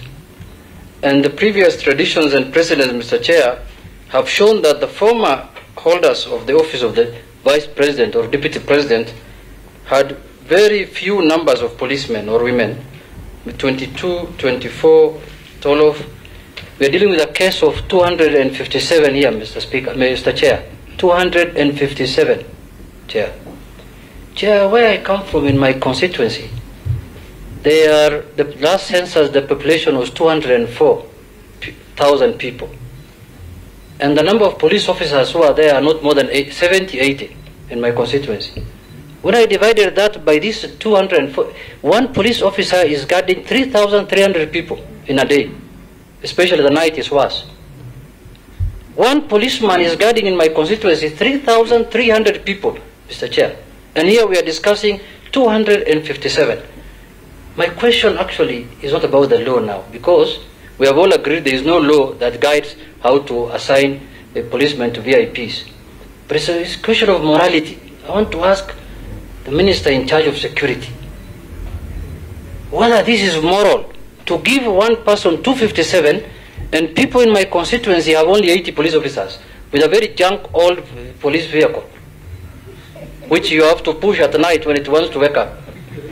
Secondly, Mr. Chair, I saw the minister the other time revamping the private sector security, the so-called private sector, G4S and other names. And why I thought he was revamping that private security so that they can guard private enterprises properly, so that they are regulated and private enterprises are safe. Now, when the minister and the IG are deploying policemen to private premises, what will the G4S do? What will these private firms do? Because that is their work. You have taken policemen to butcheries, to guard butcheries. Surely, what will this? We have over 100,000 employees in the private sector, in the private, these private security firms. What will those officers do if you are deploying to every hotel, every butchery, farm in Taita Taveta, 2,500 acres of land with cows? You are deploying policemen there, hotels, policemen, everywhere policemen. What will these private citizens? What will they guard, Mr. Speaker, Mr. Chair? So, how also? My question is based. Laws are made to guide morality. Let's leave laws alone. Let's now go to the morals of our society. Whether it is moral to deploy a policeman to guard your private enterprises when we have over 100,000 Kenyans who are employed to do the kazi of private security. Lastly, Chair, it's very surprising that we have Kenyans who are not properly secured. Cattle wrestling in the Rift Valley, theft everywhere. And then you can deploy 257 members, security members, to kuchunga shamba ya kuku, shamba ya samaki, nyumba ya mpango ya kando. Chair, I'm done. I don't want to ask another question. The minister must apologize to Kenya, Mr. Speaker. Mr. Chair, why that happened? Honestly, he must apologize. Leave alone removing or deploying. He must tender an apology to Kenyans that it will not happen again. Thank you very much. What were you clarifying, Honorable Mbai? Thank you, Chair. The reason I've been very persistent is Chair, I've served as an administrative police officer for 14 years, and it pains me when I see the deployment of administrative police officers being termed as a downgrade. It can't be. These are officers who are highly trained. My concern is, we know in their rearrangement, and especially the current president of the deputy president, GSU officers were moved, and administrative police officers from actually the right unit, which is supposed to guard the deputy president's residence, were deployed. What never came out clear is about the numbers, because I asked how many GSU officers were moved and how many administration police officers from the SGB were deployed. Yeah, I remember, yes. Thank you. That is also straightforward, Honorable CS. I'll allow you then to have a go at the answers. Then at the tail end, we will ask you to do the remarks after we have listened to the answers. And remember, there are questions that you have not tackled, like Honorable Ambugus, that one from Honorable Mbai. You'll also, in the process, answer them. Chairman, I'm here. Thank you. Order, Honorable Robbie. Yes. I've been raising my hand. You raise your hand, but you don't belong to this committee. And I hope you have not come to create a drama. No, I'm not. Yes, we have standing orders. And the standing orders dictate, Honorable Mbai, that you write to the chair 24 hours before. Chairman, I notified you yesterday. Listen to me. You write to the chair 24 hours before and even indicate the subject matter you want to address. So we have done well to allow you to listen. That is good enough. Beyond that, if you then proceed to disrupt this committee, I'm not disrupting. We will follow the standing orders. I'm not disrupting. Okay. So you listen to what is going on and allow me to take your cool. This committee chair. Honorable Robbie, please. Honorable Robbie. Honorable Robbie, I'll read the standing orders now. You must be able. I notified you yesterday. Can you bring a copy of that letter? Do you have a letter? It's all right. You have a letter. You want to cause drama so that Kenyans can see? Drama, Chair. Yes, then bring the letter. I'm a stickler of processes. Okay. Honorable CS. Thank you, Mr. Chairman. Sir, I will do my best to go over all the questions. We try to take as meticulous notes to my peers and I so that we don't forget anything. Honorable Rosabu, you asked the question of the population, the police to population ratio. Currently is 1 to 600. The UN standard is 1 to 450. We are working hard to get to at least to the UN level standards. The truth of the matter is this, honorable members, as you know, we didn't recruit for about 2 years because of budgetary issues, and because also we wanted to step up the equipment and acquisitions for our security sector so that we are at bar with some of the challenges that we are facing right now. Now that we have resumed again the recruitment, we will be working hard, subject to budget allowing, to ensure that we move fast enough to meeting the standards. And I know that you asked the question in the context of the deployment that we now have explained that we have done with the Office of the Deputy President. I understand, and I think this issue has come up again and again. We, Mr. Chairman and honorable members, we learn through experiences. Now all of us as a country are learning, because this is intertwined with a question that was asked by another member of parliament.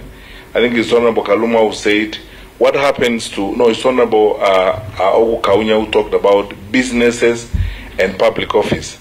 Because the expectation is that when you are in public office, you're supposed to walk away from private sector responsibilities so that then the two issues don't clash, such as cases we're having to deal with. It tells us one thing, honorable members, there's some work that we still need to do. There's some work we need to do in terms of tightening the law. There's some work we need to do in terms of, looking at Chapter 6 and tightening our responsibilities. Because quite clearly, there is an overlap or the clash between business and public office sometimes can cause challenges such as we are dealing with. But again, on this particular scope, I plead for my colleagues, the heads of the security agencies. You know, if you are the Inspector General and you receive a request of this kind, it becomes very difficult to say no. We have been riding on this, as I say, unregulated question on the numbers and the extent of deployment, and now is the time for us to look at it again and come up with a statutory action that will now regulate the numbers and say, for example, even if you have VVIP, the ratios of the officers deployed to you will not exceed this number, as it were. Otherwise, if we leave it open as it is now, and no one knows this better than Honorable Okaunya because he was in this sector before, he faced the same issues before. If we leave it open like that, these issues will keep recurring, and you can see clearly the propensity to abuse this is real. You know, it can be abused. For example, in 2018, we all agreed at the National Security Council that we are surrendering prison warders from protection duties because, you know, when we looked at the ratio of prison warders to inmates, it became clear that we have enough numbers in the APS, in the SGB, and the new commando units we are creating to provide VIP protection. So let us all return, you know, officers from the prison service to do their correctional service work. But you can see still, even in the contingent that is guarding the office of the Deputy President, we have about 13 officers from the prison service.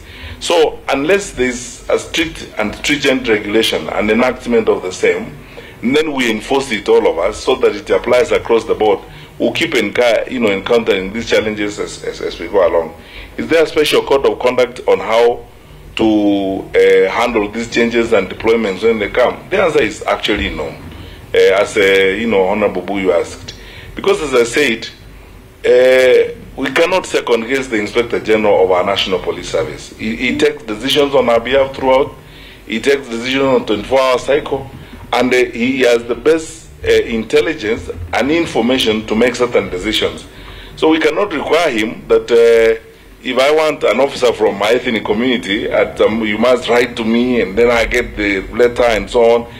There's no security system that operates that way around the world. You know, we are becoming more and more modern, the state. So, in respect, therefore, I'm saying, Mr. Chairman, that there is no code of conduct that was violated in this case, in terms of the changes that were made. Nothing was violated. And in fact, there's a question I don't want to ask now because it can steer us off to another debate. How is it that these questions are being asked now when we have done this rearrangement several times before, even in that office? How come that these issues are coming up now? And we've done so many of those rearrangements before in many other VVIP offices, including that one. So the question is, it's because we are within a political context and straightforward professional departmental actions are being unnecessarily politicized and being subjected to emotional and irrelevant politics, unfortunately to the detriment of the stability of the country. But I think on a balance of probabilities, going forward, after the clarifications we have made today, we are all going to be aligned on this because facts are as they are, things are clear to everybody. There is no downgrade of anything here. We know we are doing what we must do, and we are continuing. But I cannot plead with you enough as a committee that we need statutory action on these issues of ratios, even for VVIPs and numbers and so on. Otherwise, you are going to force police officers to open an OB for chicken. You are putting police officers to guard a poultry farm, so they will now be running an OB there for chicken. This chicken arrived at this time, they at this time, and so on. It's a joke in the long run if we are not, going to be organized in that kind of manner. Honorable Okaunya asked the question about police reforms and the unified command. It's a question of the unified command. As you know, and Mr. Chairman, indulge me to say this is more or less like a personal comment, that every time you listen to somebody like Honorable Okaunya speak, you feel the pleasure of a knowledgeable person because he's speaking from a position of knowledge. If people were debating these issues from that kind of position, we wouldn't even be having this kind of hullabaloo around the country. It's because, you see, the quest for a unified command was intended to make police effective, efficient in the delivery of service, but also, again, to grow our capacities to deal with our dynamic challenges in the security sector. That is why, for example, when we came up with an all-women commando team, that is now making headlines and doing us great stuff, is because we wanted to have this integrated, prepared, because there are circumstances where we need to deploy special units of that kind, as it were.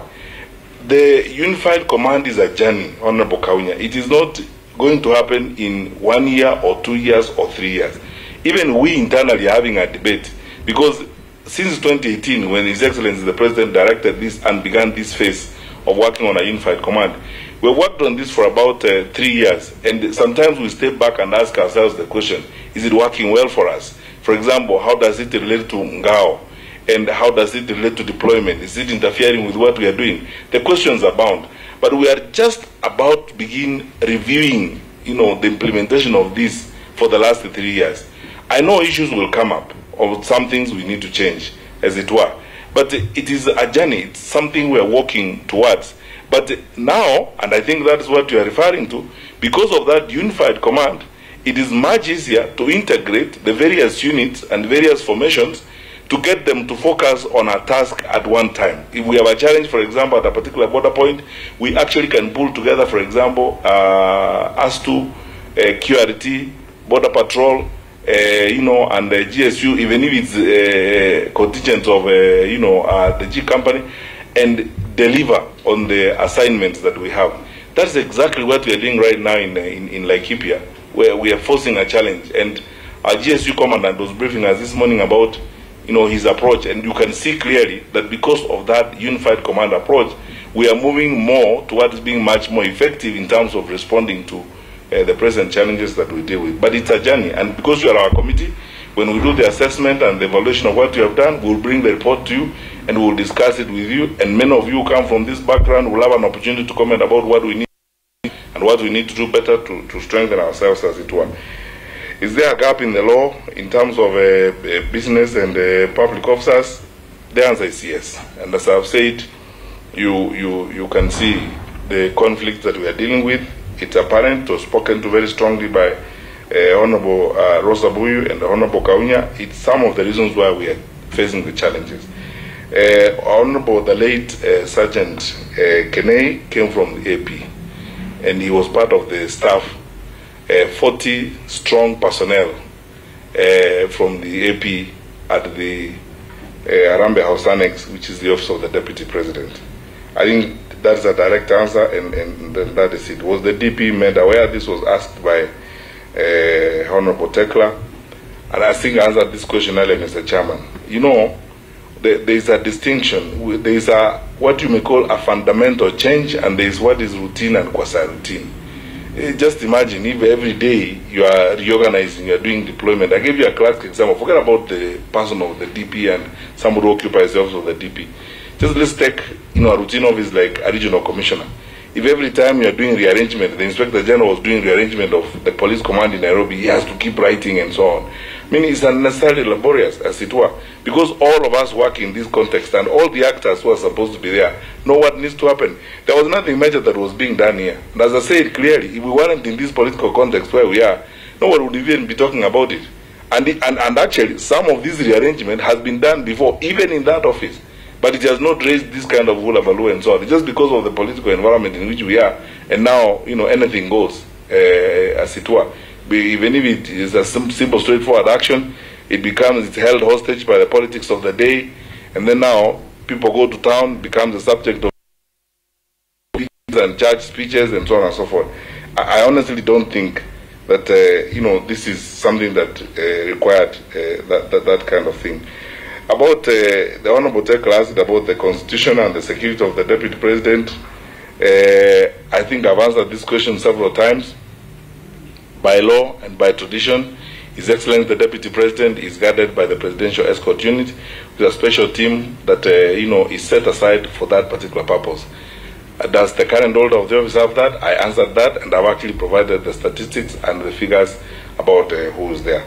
About the followers' stress, Honorable Tekla was asking about people are stressed and the followers are getting stressed. Well, followers get stressed because their leaders stress them. So simple as that. because the followers, get stressed because their leaders stress them. Because you wake up in the morning and what you are drumming to people is things like this, basically lying to people. If you wake up every day, your business is to lie to people, tell them things that do not exist. Lie every day, and you have seen that. You are all here. You have seen that in this country, where you can almost conclude that some people's career is about lying. They will never tell anything truthful. You wake up in the morning and misinterpret things and talk about things that have not happened anywhere.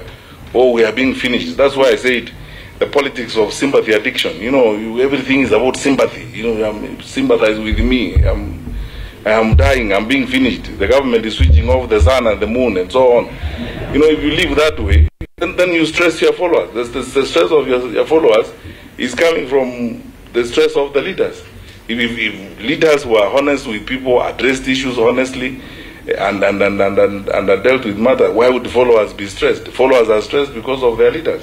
That is my view, and that's what I would tell Honorable Tekla, that let people address the issues in a dispassionate manner, in a very clear and objective manner, and there will be no issue about it. Honorable Ngunjiri is worried, so who do we trust when it comes to issues of security and so on? I would like to reiterate this position, which has been made clear by many people, many greater people and greater minds than myself and my colleagues before you this morning. But we are leaders for a season. We have been given an opportunity to make a contribution to our country for a season. We are not going to be here forever. I am, I think, the 12th or 13th Minister of Interior. There will be a 14th, a 15th, and an even 64th Minister of Interior in Kenya. While we have the opportunity, we do what is right for our people and what is right for the country. And the formal communications and formal channels of engagement are clear to everybody, that we address each other with a measure of respect. But Mr. Chairman, let me say this, and this was spoken to very eloquently by Honorable Kaluma. Nothing will sustain us than protecting institutions that have been created by the Constitution and by the law. And institutions are bigger than all of us. But you see, if you get engaged in subverting institutions and undermining institutions from time to time, it becomes a challenge, as it were. So who do we believe? We will believe formal, proper, truthful, factual communication from an office. That's what we will believe. And there are structures. This is a government that is about over 6 decades old. We have found a tradition. This country has been managed by people since 1963 to this day, and they have established traditions of engagement and how you conduct government business. If you have a challenge, you go to your supervisors and discuss it with them. You don't write letters, using street language, and then you put it in social media, and then, you engage in cheap populism, throwing an irrelevant tantrum, in the hope of gaining sympathy. You're basically playing for sympathy, and not caring about the country as it were. So, Honorable Mujiri, who do we believe? We believe formal, factual, truthful communication that respects the structures of government, knowing as we do, and as we must at all times, that we are only individuals. We are here today, tomorrow we are gone. And then we must hand over to the generations that come after us the institutions that were handed to us. Honorable Junet asking the question, is it moral, the situation that we have right now? I think as a honest public servant, I would be pretending if I didn't honestly say I also don't think it's moral, what we have right now. I am as chastised as everyone else is on this particular matter. And I agree, and my colleagues at the Ministry of Interior and all the heads of the agencies will work with you, honorable members, to look at the law and see how we rectify this situation, so that it may not be abused as we go into the future. Because where there are no regulations, where there are no good controls, the propensity for abuse is huge. And then none of us is holy enough not to be tempted to abuse, discretion, if that discretion is not controlled or discretion is not guided. And then, and a situation emerges where you abuse discretion, then you turn around after you abuse discretion and claim sympathy, and so on. So in this particular case, because human beings are human beings, and we are all human beings, and we can make mistakes. Where challenges of this kind exist is where we, as the executive branch of government, reporting to you as the people of Kenya as representatives, we need to work with you to see how we can overcome these kinds of challenge through statutory action as it were. And I think Finally, I'm grateful. You allow me, Mr. Chairman, to make my final comment. The Honorable Vice Chair asked a question, and the Inspector General has whispered to me here that,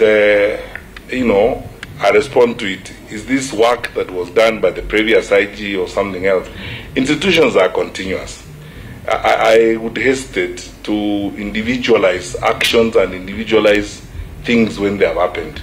Let us now step on to a new order which says, notice where the gaps are and the challenges, and now let us learn from them.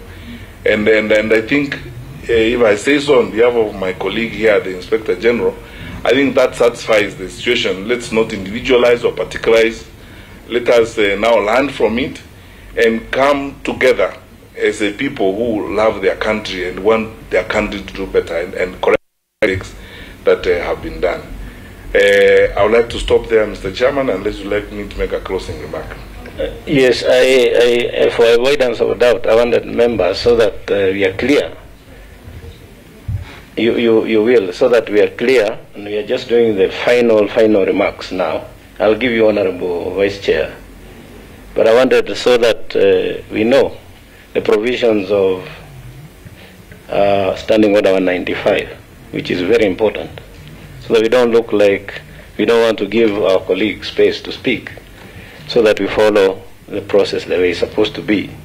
That a member may attend a meeting of any committee of the House of which he or she is not a member, but such member shall not be entitled to vote in any matter.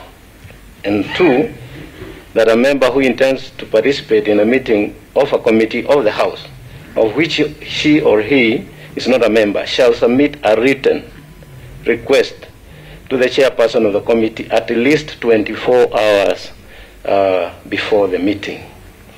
And 3, the request shall indicate any matter which the member intends to raise at the meeting. And number 4 is where the chairperson allows, because the chairman can decline, but where the chairman allows a request to participate under paragraph 2, the member may attend the meeting and raise any matters indicated in his or her own request. But finally, that the chairperson may order an member of the committee to withdraw from a meeting for disorderly conduct. So that we don't look like, we don't want to give you, you haven't followed the procedure, but we allowed you to sit in Honorable Robi to listen. And I think that is very important and fair. Vice Chair, the last one. Chair, it's not a new question. It was, I think she has left the question about the arrest. We have a chief of staff who's a civil servant who wrote a letter and used the social media in spreading propaganda to incite Kenyans. So what are you going to do about that? And secondly, about leaders who are faking arrests so as to incite Kenyans to spread propaganda. What are you doing about that? Because that is where the problem is.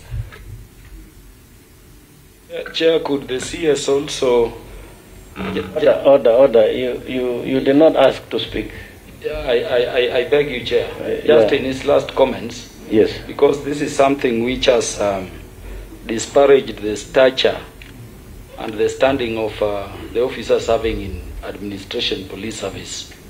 Could I be in order, Chair, to request the CS that in his closing remarks he puts a word of reassurance, not only to those officers, but also to Kenyans, that indeed officers serving under our administration police service have the best training, if not better than any others we are thinking about. They need that assurance. They are very disheartened by this politics. Very well. Chair, before you give, it's like my question escaped the CS, Chair. Which was? About the numbers. Okay.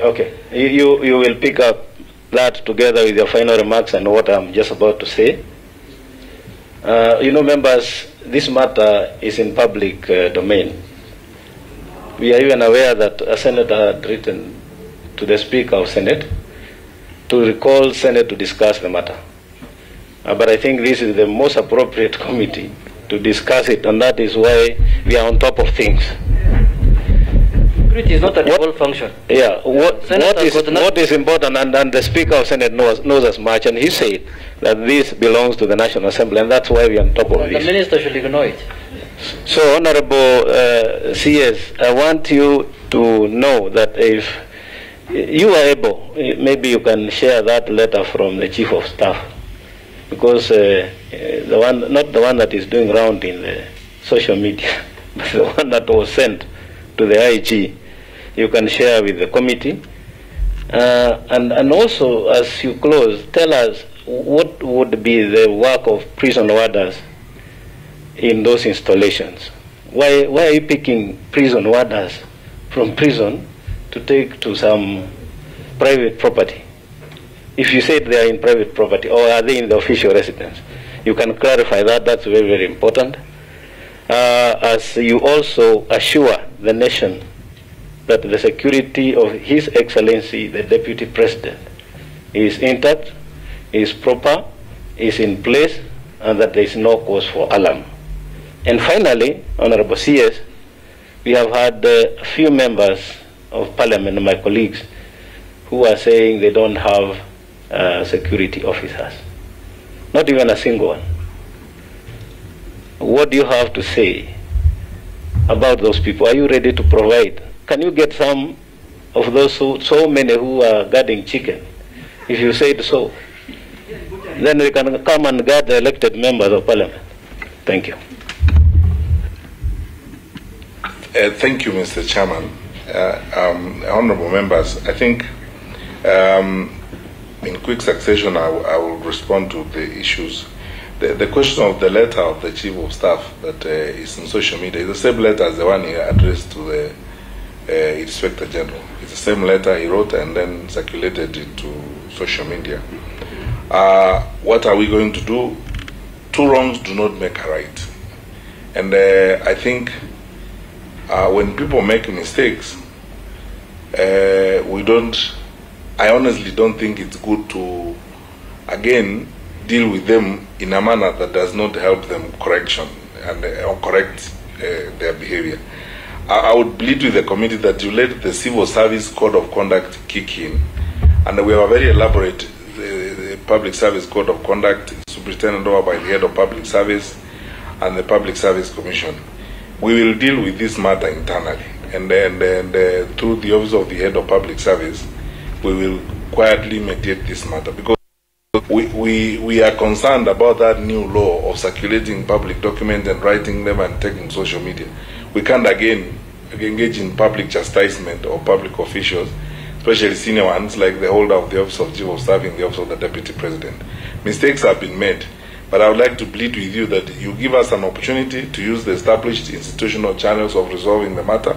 We deal with it through the Office of the Head of Public Service and the Public Service Commission, and in due course, Mr. Chairman, I undertake that I will formally report back to the committee on the actions that would have been taken away from the cameras and the drama.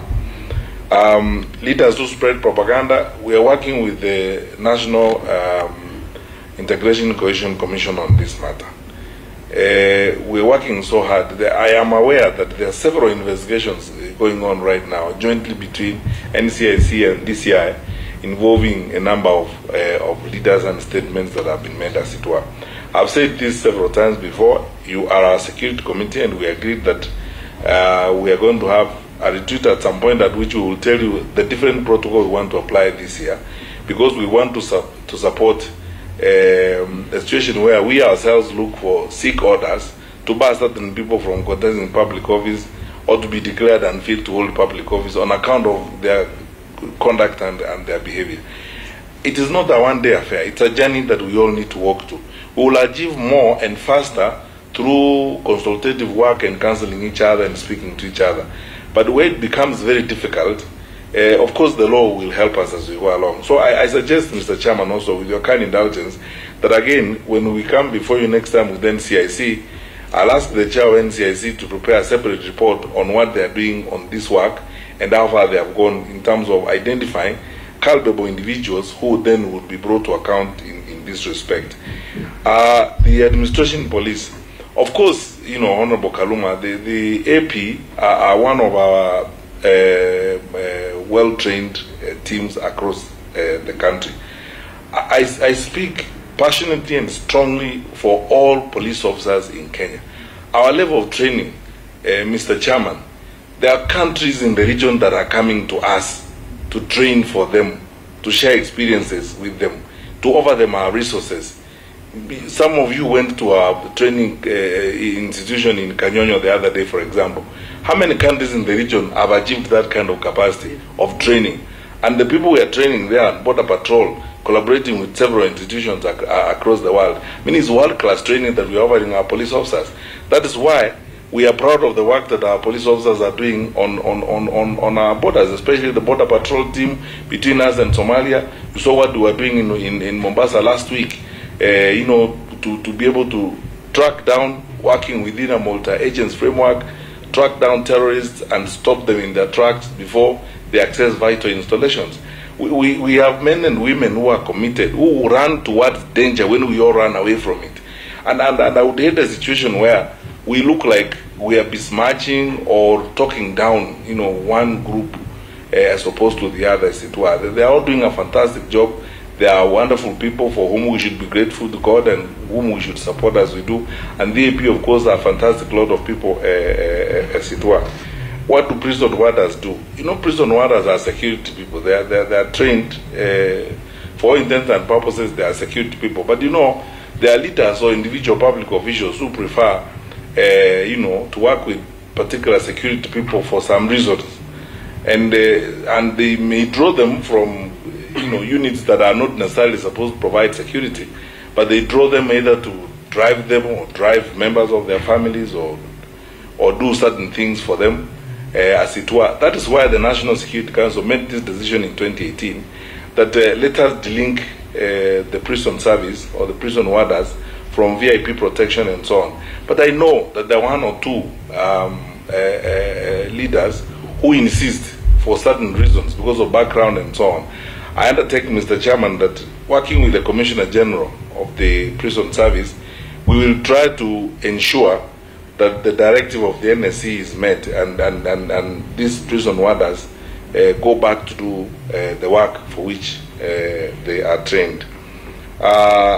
Finally, the members of Parliament who need support, of course we are at your disposal.